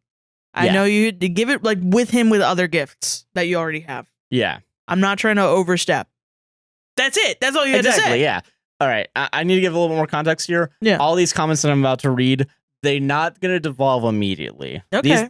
Her response is going to have positive upvotes. Next Can't few wait. responses This is interesting. I like Yeah, this is going to be a fascinating like way to continue. Okay. All right. So OP, to answer the questions. Yes, I do give my boyfriend expensive gifts. However, I usually gift based on what the receiver wants most. If it's expensive, I'll get it. If it's cheap, I'll also get it. It's not about the price. It's about what they want. He has a tradition of opening gifts in front of everyone. No one has ever given him a gift in private. I didn't want to break the tradition. Well, that's weird. I did not know it would be a better gift. I simply knew it was just something he really wanted. I didn't know if he went around telling other people examples of other gifts he would have died for. Most importantly, no one at the party knew the value of the watch. In fact, he didn't even show it off. He saw it and closed the box after 5 seconds and reacted with joy. People barely got a look. Plus is an older vintage watch and not a shiny Rolex. If anything, people picked up that it was a rare find of a watch. I didn't think to ask her or others to chip in because I saw it by accident at the watch shop in New York City. I was leaving the city that night and needed to make a decision quick. 2 years ago, one of our other friends surprised him with round-trip tickets to Europe that were around $1,500. Okay. So he's used to getting expensive gifts from his friends. Yeah. Okay. I understand that. New person. I'm sorry, OP, but if you're being sincere and not just looking for affirmation that you were right, then it seems like you have a hard time recognizing you could have avoided hurting the girlfriend, and some of your justifications are not really holding up. Take number 2, 4, and 5 here, for example. Oh my god. Holy shit. Well, this is numbered, everybody. Oh my god. Originally, these were numbered. I didn't say the numbers because I thought it would be redundant. I'm just reading this along with you guys. I don't fucking know. It's fine. All right? I'm crazy. The point of giving a gift in private is that it doesn't happen in front of other people. How can you be sure it never happened? I understand you are close, but are you sure he even told you about every birthday gift ever? Besides, breaking a tradition to avoid hurting someone would have been completely understandable. Yeah. People know vintage watches are expensive. Even if they don't know how much it actually costs, it would still be clear that it wasn't a cheap gift. You could have gotten the watch and still asked them to chip in afterwards if they wanted / were able to. You're framing it like asking them to chip in was something you would have had to have an answer for before buying the gift, but it's not the case. A simple text of, hey folks, I just found a super gift for Tom. Would you like to make it a group gift? Would have sufficed and maybe things would have been far less awkward for the girlfriend. Yeah, because people don't even need to give like an exact like amount, you know? Yeah, just say like we make it here's $30. Gift. There you go. Right? Shit. Or just like how many times have you given a gift where you bought it? Say it's from everyone. Yeah, fuck it. Just fuck it. Just say like I'm just gonna say it's from everyone. You don't even need to give me money. Yeah, exactly. If it really is not that big of a deal. Exactly. Huh. There's some. You're winning me over. Yeah. Sometimes we make honest mistakes that hurt people. It doesn't make us horrible people if we recognize it and apologize. In this case, I feel like you're not giving a thought about the girlfriend's feelings, got legitimately called out for it, and are trying to get out of taking responsibility for it. Damn, get him. It doesn't seem very respectful for your friend's relationship. Ooh. And another new person. That's Jesus Christ. Yeah, okay. we're 4 people dogging deep. on her. Yeah, shit. I don't buy for 1 second. OP quote, did not know it would be a better gift. It was $2,500 specifically tailored to him. And something also she he'd said never it would expect be the to last receive. one. Yeah. Yeah. That combined with asking it for it to be last. Yeah. This is the first OP comment that's going to have negative upvotes. Oh, shit, fuck. I didn't know because in our friend group, friends pretty regularly whip out extravagant gifts. Designer handbag, tickets to another country, all-inclusive spa pass. The price range is not considered ostentatious in our friend group. Ostentatious in our friend group. Big words. Fancy people. Ooh. Fancy rich people. Whoa. Literally another best friend got him a painting from one of his favorite artists for probably around the same price point as the watch. My gift might not have been the most expensive that night. I only asked for it to be last so it could end on a sentimental note, given that he had expressed love for it in the past. So you know it's better. Like, you still know it's better. It still kind of feels like it's better. But then why would you put the price point in the post? Yeah. And now it's becoming about like, well, actually, it might not have been that expensive. Like, it's compared to other stuff, guys. Come on. So then why would the girlfriend get mad at you and not at everyone else? Yeah. This doesn't make any sense anymore. Like, yeah, this doesn't make any fucking sense. What's the point of putting the money in? I guess it would be to explain why the girlfriend is mad, but she's obviously not mad about the money. Yeah. She's mad about that you got the specific watch. So why are you making it about the money? Yeah. Oh my God. New person. I'm frustrated New person. I'm confused then. If you thought your gift was sentimental because he told you he liked that watch, Wouldn't the painting from one of his favorite artists also be sentimental? Yeah. How do you know he didn't rave about it to other friends that bought it for him? Exactly. What made you so sure your gift was deserving of being laughed? Yeah, bitch. Your entire approach, his large emotional reaction, and your deleted comment about him being in your, quote, friend zone are the nail in your "you're the asshole" verdict.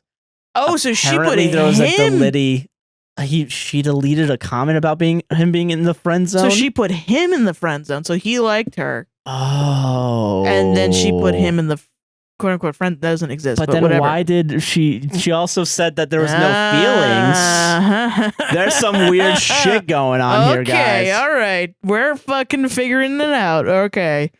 OP. Oh, God. Also negative upvotes. Jesus. Oh, okay. Yes, that's exactly my point. There were multiple sentimental gifts, and I had no idea if mine was best or not. Or then why did you say if he went around raving about other things he wanted. I only asked to be last because ...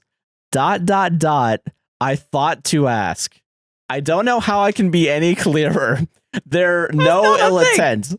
I just knew he'd 1, like the gift, and 2, recognize that it's sentimental, and 3, he's happy about it.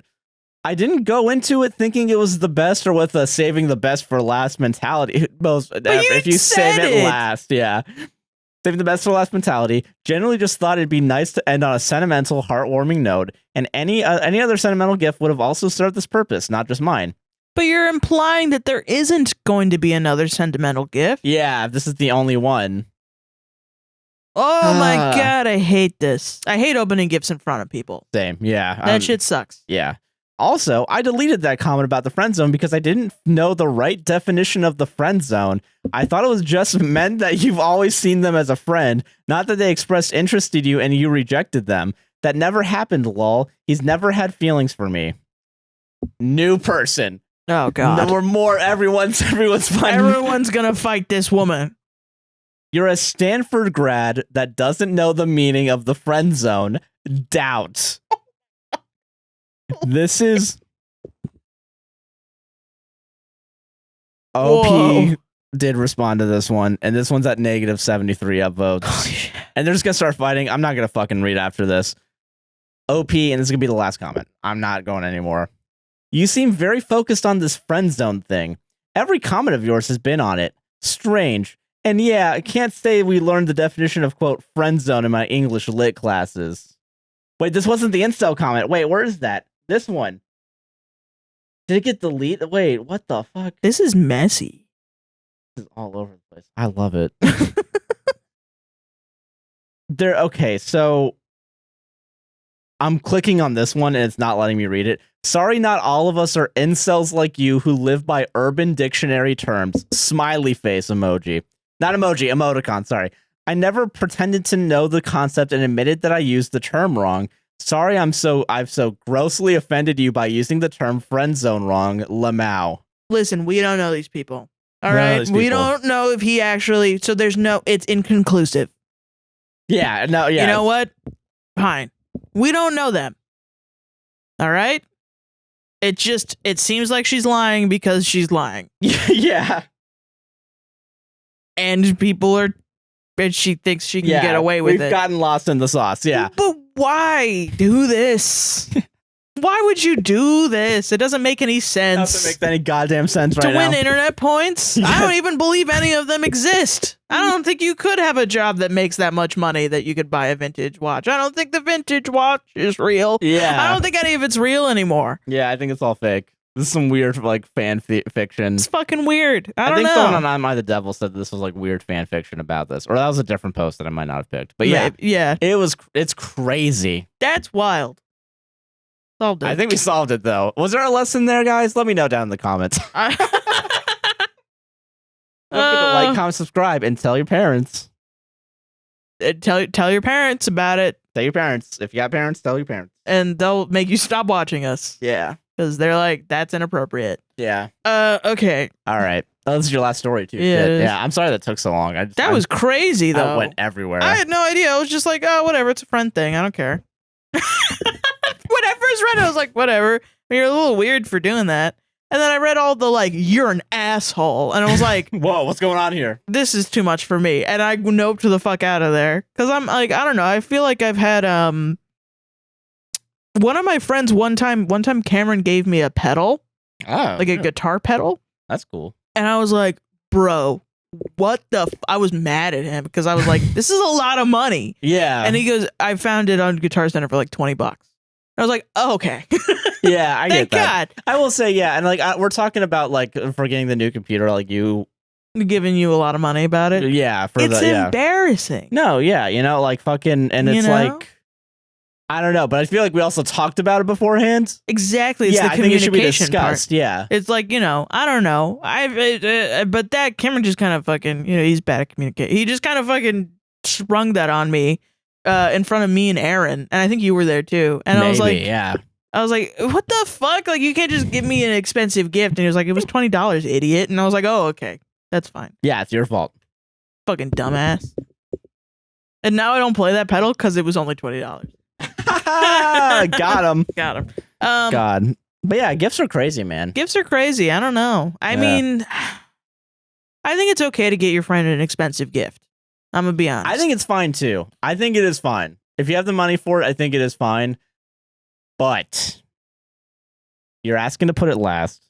That's you crazy. You feel like it's like going to be the best gift because that's you're saying it's going to be last. Saying like my gift is the best gift is weird. It's weird. Just give them a gift. Like Jesus Christ. You know? Yeah, I don't know. That's wild. That's just wild. That's crazy. I don't know. All right. Whatever. Let's get this shit on the road. We're already at, I think we have an hour and 24 minutes left of recording time available to us. Damn. Crazy. All right, let's going to move on. Am I the asshole for forcing my stepdaughter to cut her hair? Yeah. I, 31, met my husband, 34 male, 8 years ago, and we have been married for 6. He has an 11-year-old daughter from a previous relationship. I work from home, so I mainly end up taking care of her. I have since she was young. We have a generally good relationship. She stays at her mother's most weekends. All right. She has incredibly long, blonde, wavy hair just past her bottom. It's a nightmare to take care of. It frequently tangles, and she always needs help brushing and styling it before school. I'm not a morning person, and I do not like having to wake up early to do a kid's hair. Bro, if you cut someone's hair off and your excuse is you're a morning person, you're already the asshole. You're I'm not sorry. a morning You're person. not a morning person. If that's your excuse. It's expensive to maintain as she requires more products. She insists on using hair oils, which can cost around $11 and only last a few weeks. She also insists she has to use curly hair shampoo instead of regular shampoo and conditioner, which is often over $10 per bottle. The women out there who pay for a lot of very expensive shampoo are like, yeah. I wish it was over only $10 per bottle. Oh God, that's on sale. And she goes through it at a fast rate. She won't use a regular brush on it as she insists it breaks her hair and hurts.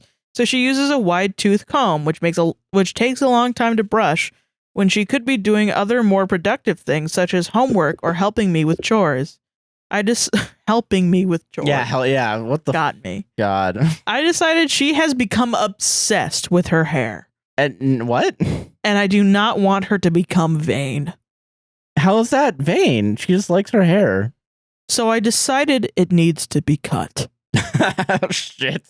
I feel the meticulous the hair must be cut. The hair must be gone from this. I don't see it as a big deal, as I have always had shoulder-length hair, as my hair does not grow very fast, and I get frequent trims. Oh, good for you. It's a lot more practical.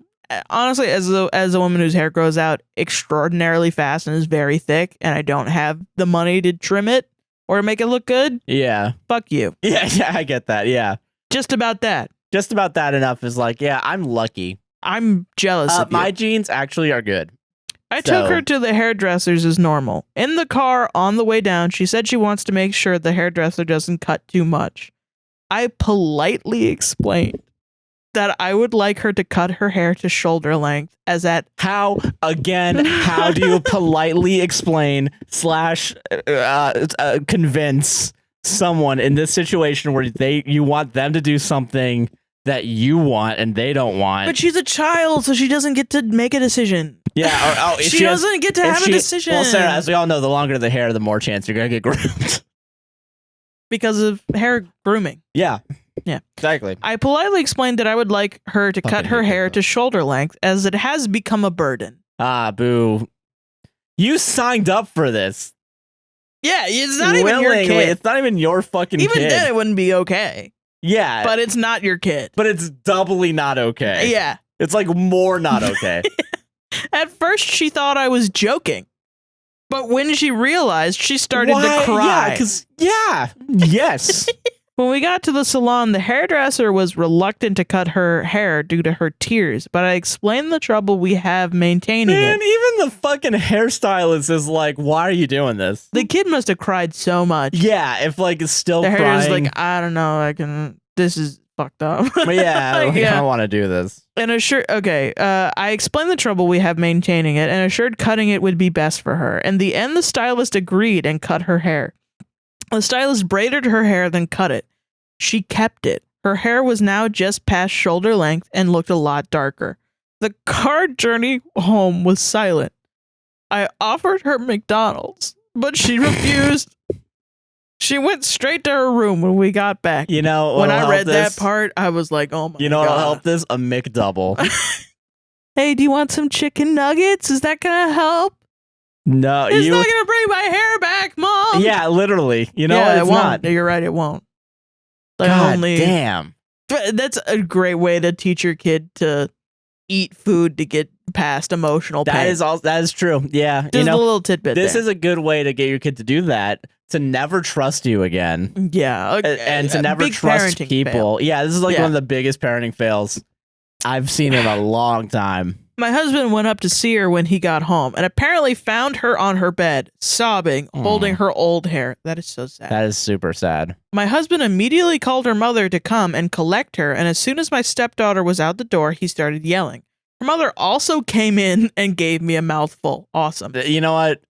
Guys, I will say I'm not usually, pro yelling, but this might be a time where I'm kind of like, this ain't even your fucking kid. Yeah. Shit. Jesus. I explained my reasoning, but my husband wouldn't bulge. You're going to cause this husband to fucking remarry that wife. Yeah, you're driving your husband back into his ex-wife. Yeah. Ex-wife's arms. I explained my reasoning, but my husband wouldn't budge. He said if I had issue, he would have done her hair in the mornings and that he didn't mind paying for the products. He was so furious, he said he no longer trusts me around his daughter and doesn't know if he can be with a woman who he doesn't trust with her. Yes. This broke my heart. I didn't mean her any harm. I was just so tired and I'm trying to reduce stress. Dude, come on. She was crying and even... Dude, crying the whole time. When the stylist... When the person that's gonna earn a pretty fucking penny cutting that much hair, probably. I mean, it's probably like $15. But still, I mean, TBH. Still, like, it's like, I don't know if I can cut her hair if she's crying because, like, she's gonna move a bunch and, like, fucking, yeah. No, and somebody says that too. Okay, let me finish it. I didn't mean her any harm. I was just so tired and I'm trying to reduce stress. I've always been the one to raise her and her brother, and I'm just exhausted. Am I the asshole? So somebody said that they were a hairdresser. I'll just read the comment. Yeah. Am I the devil comment? I was a hairdresser, and this happens more often than you think. A mother came in demanding we shave her crying 11, 12-year-old daughter's head bald. What? Because she couldn't deal with her curly hair. My coworker refused and instead taught the daughter how to care for her hair. Once I watched a couple quite literally drag their 5 to 7-year-old son across the parking lot as he was screaming and crying with fear.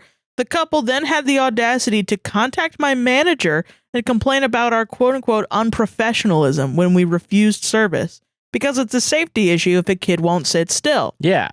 Plus, I'm not soulless. It's just fucking hair people. Let's calm down. Yeah, exactly. I don't know. I come from a family that, like, has hairstylists and hairdressers. Yeah. So it's real. Yeah, that makes the most fucking sense to do. If you're so above the idea of learning to care for a specific type of hair, especially for someone you're supposed to take care of, and it's a child you're taking care of as well, you are not a good parental figure if you're not willing to at least sympathize. Honestly. And wavy hair, it's so hard because sometimes, I mean, you know, curly hair is meant for like curlier hair, and it's very difficult to find like hair shit specifically for you. I don't know. Listen, my shit with my hair, I don't know how to take care of my hair because when I was growing up, my mom did the same thing where she was like, just fucking brush your hair every day. But I have wavy hair. Yeah. Like naturally I do have wavy hair. It's not curly, it's wavy. And I really should have been using a comb or like this kid is like fucking on the level about her hair, you know?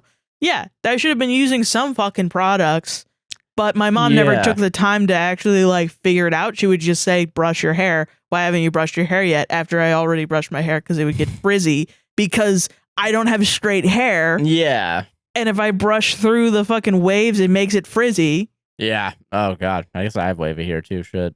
I would get frizzy fucking hair. Well, frizz is normal also. I don't know. I honestly, I've tried so hard to be able to take care of my hair now, and it's just... It's very difficult now as an adult. And I wish my mom knew about how to take care of hair instead of crying every morning because she was like, you look terrible. Brush your hair. And I was like, I did brush my hair. It's so hard. And then I would go to school and people would be like, your hair looks great. And I'm like, shut up. Oh, I don't like my hair. Yeah. God, awful. I'm sorry. Yeah. It's hair, man. Fucking yeah. It's hard. Like, it's important. Yeah. It's important to every little kid. Exactly. Shit, man. God, dude. God. You know, and there's this, I don't know what it is. It's something on TikTok that I keep seeing. And I think it's about these white parents that adopted like a mixed teen or something. Oh. And he said that he wanted braids or something, or cornrows, I think. And the mom, since they don't know how to do it, the dad is like, why don't you just shave your head so that you don't have to worry about it? And the kid is like holding his head in his hands. Like, no, I don't. Yeah. God. Horrifying, man. Yeah, it sucks. It just really sucks when you have a parent that doesn't take the time. Yeah. To help you. Shit. And yeah. Yeah. That sucks, man. I know. God, solved it. I agree with everything, man. Yeah, I hope the dad fucking dumps her. Yeah. Just divorce. For like ease. That's crazy. Yeah, right. God. Fucking crazy. All right, I got one last story, I think. Probably, I assume. Allegedly. Drop your wavy hair routines in the comments and I'll read it. Yes, yeah, please. Love of God, all this holy. Yeah. Please. All right, so I'm going to read the Am I the Devil after I read this one. So, on Am I the Asshole, the title is, Am I the Asshole for causing a scene in the grocery store? Causing a scene in quotes, by the way. Quote, unquote. Okay. Am I the devil? OP is the center of the universe. Okay. Edit. I made this account to protect my identity and my privacy. Not going to help you. I'm sorry. I'm sorry. Yeah. For some background, I met my ex-boyfriend when we were in the 5th grade. So obviously I know him and how he operates. In our college years, things changed. He grew disconnected and kept talking to himself, and I assumed he was just grieving his sister that he'd, quote, parentheses, hopefully get over it. Oh, wait, I'm gonna re-say that. What? Hold on. Okay. In our college years, things changed. He grew disconnected and kept talking to himself, and I assumed he was just grieving his sister, and I did hope that he'd hopefully get over it. Then one day, he started talking to me about these dreams he had and how they started coming true one after the other, but in no particular order. I tried to explain to him how impossible this was, and even did some research and set up a small explanation sit-down for the both of us. What? He told me to forget it and didn't bring it up again after that. He started becoming sadder and sadder and kept ranting to my best friend about these dreams because she wouldn't stop indulging him. And eventually, I cut her off from listening to him and stopped letting them speak because she kept telling him to try and, quote, prevent things. I told him to get new hobbies and things because they may just be directly affecting how he sees the world. He was into horror at the time. Eventually, he broke up with me and told me I just kept trying to change him, and he kicked me out of our shared apartment. That leads us to this afternoon. I'm in the grocery store, and I see my old best friend, him, and 2 kids. I'm considerably pissed because she knew how much I loved him. When I confronted them, they laughed at me and said I was ridiculous for making their, quote, peaceful life all about me. I called her a heartless monster, and we got into a shouting match before the security forced me to leave. Are you 12? Not only was I forced to leave my cart full of groceries behind, but I then saw they both made posts talking about how grateful they were for one another.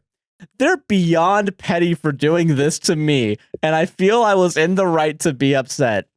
You're 12. Am I the asshole for this? Yeah. I was so worried that he had like some sort of mental illness. Yeah. Maybe he did. Who knows? Yeah, and like I don't know, it's crazy. Like hearing the phrase like, or maybe he doesn't. He's just interested in horror and stuff like that. And like just being a little goof. Yeah, and like I don't know, like he's trying to grieve his sister, and you're just like, get over it. Yeah. Crazy. That's wild. Absolutely crazy. And then your best friend and him are talking, and you see that, and you're like, why are you encouraging him? You gotta stop it. You can't talk to him anymore. Who said? It's crazy. That's weird. It's weird. Just You're controlling. Weird. You're and weird fucking, and controlling. Yeah. Hikey. Jesus. This does not make you look good. And then going to the grocery store. I mean, like I'm forced to leave my groceries. Like the lady with the cat. Yeah. They're being super petty when they say how grateful they are for each other. That's funny. That's funny. I hope they were, honestly. Apparently, I'm being really petty to a bunch of people when I say I'm happy that I'm in this relationship. Me too. Hell yeah. Yeah, all of our love and everything that we've built together, that's just despite all of our previous exes. Dude. You know, that's like 90% true. It's like for me. Oh. No, I'm joking. Oh. I don't know what I'm doing. Okay. Slash S, sarcasm. Unjerk. Unjerk. Yeah. Circle jerk. Yeah. That's our show. Wow. That was a long one. That was a lot. We recorded for like 4 hours, so it's probably gonna be an hour. Yeah, it's gonna be 30 minutes. 30 minutes actually. Very short podcast. A lot of fluff you gotta cut out. This is a short podcast, you know. It's very good that we're getting shorter and shorter. Yeah, exactly. Sarah. Yeah. With this super short podcast, our shortest podcast ever. I don't know what the joke is. What do you want to plug? That it's not short? It's probably not short. It's probably really long, yeah. Probably super long. Because I have ADHD. What do you want to plug? It's really funny. That's a really funny joke, Josh. That it's not what it is. You know, that like what it is different. You're ruining the joke by explaining it to everybody. Yeah. Yeah. It's not that the joke had nothing to stand on. Well, you better stand on your fucking plugs. You know what's really funny? When I call shit other than what it is. Yeah. That's really funny jokes. Hat. Yeah, whoa. Wacky stuff here. This is a hat. Guys, you cannot follow me on Twitter. That's so hearing. ThatSoheeron. And that's also not my handle on Instagram, TikTok, Tumblr, and pretty much everywhere else. Josh, what do you not want to put up? We're just being so wacky today.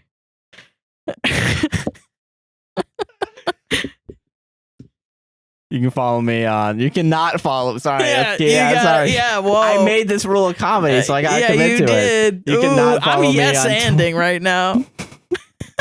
You're yes-anding a little too close to the sun there, Icarus. All right, I'm sorry. You got to come. Well, there's not a sun here. Now I'm making fun of myself. You cannot follow me on Twitter at not Joshua Chinland, or not at Joshua Chinland on not Twitter, and a guy nicknamed JC not on TikTok and Twitch if I ever go back to streaming. And this podcast is not a PWSTR on Twitter. It's not a podcast to save this on Instagram. It's not APWSTR production. This is really hard to remember to say the word not during this. Yeah, it's not APWSTR productions on YouTube. Don't forget to not like, to not comment, to not subscribe, and don't ring the bell on YouTube, and don't rate us 5. No, actually, I'm not gonna say that. Do rate us 5 stars actually on 5. All right, I don't want to see any fucking 1-star reviews. I don't. Okay. And this is. I'm not wearing a beanie. Unjerk. I'm not wearing a beanie. It's a cake. Okay, in all seriousness, please rate us 5 stars on Apple and Spotify, and consider checking out our Patreon and buy me a coffee at those websites /APWSTR. This microphone's a rotisserie chicken. Thank you all for being here. I love you guys. Take it easy. Love you too. Bye. You fucker. You little fucker, little ramscallion. Coming in. Just coming in and fucking... I think it would have been funny if you said it one time, but you did it 20 times in a row. I don't know how to do this. I'm sorry. I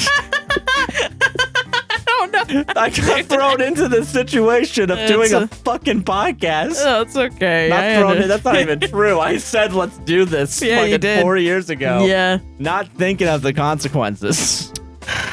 Yeah. These are the consequences.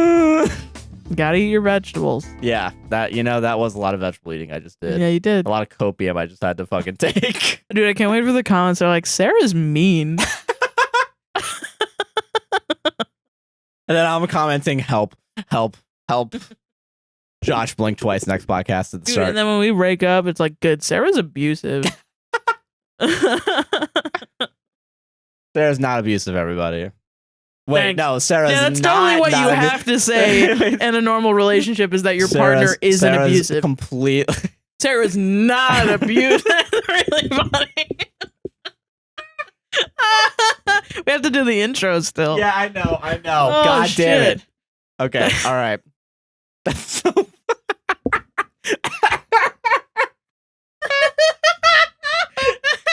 Oh, man. That's really funny. Oh, holy shit. Bryce, I'm sorry, neighbors. I'm sorry. Holy shit, that's really funny. All right, I love that. High five. That was great. High five. Clapping. Clap. It's fun to clap. It's fun to clap.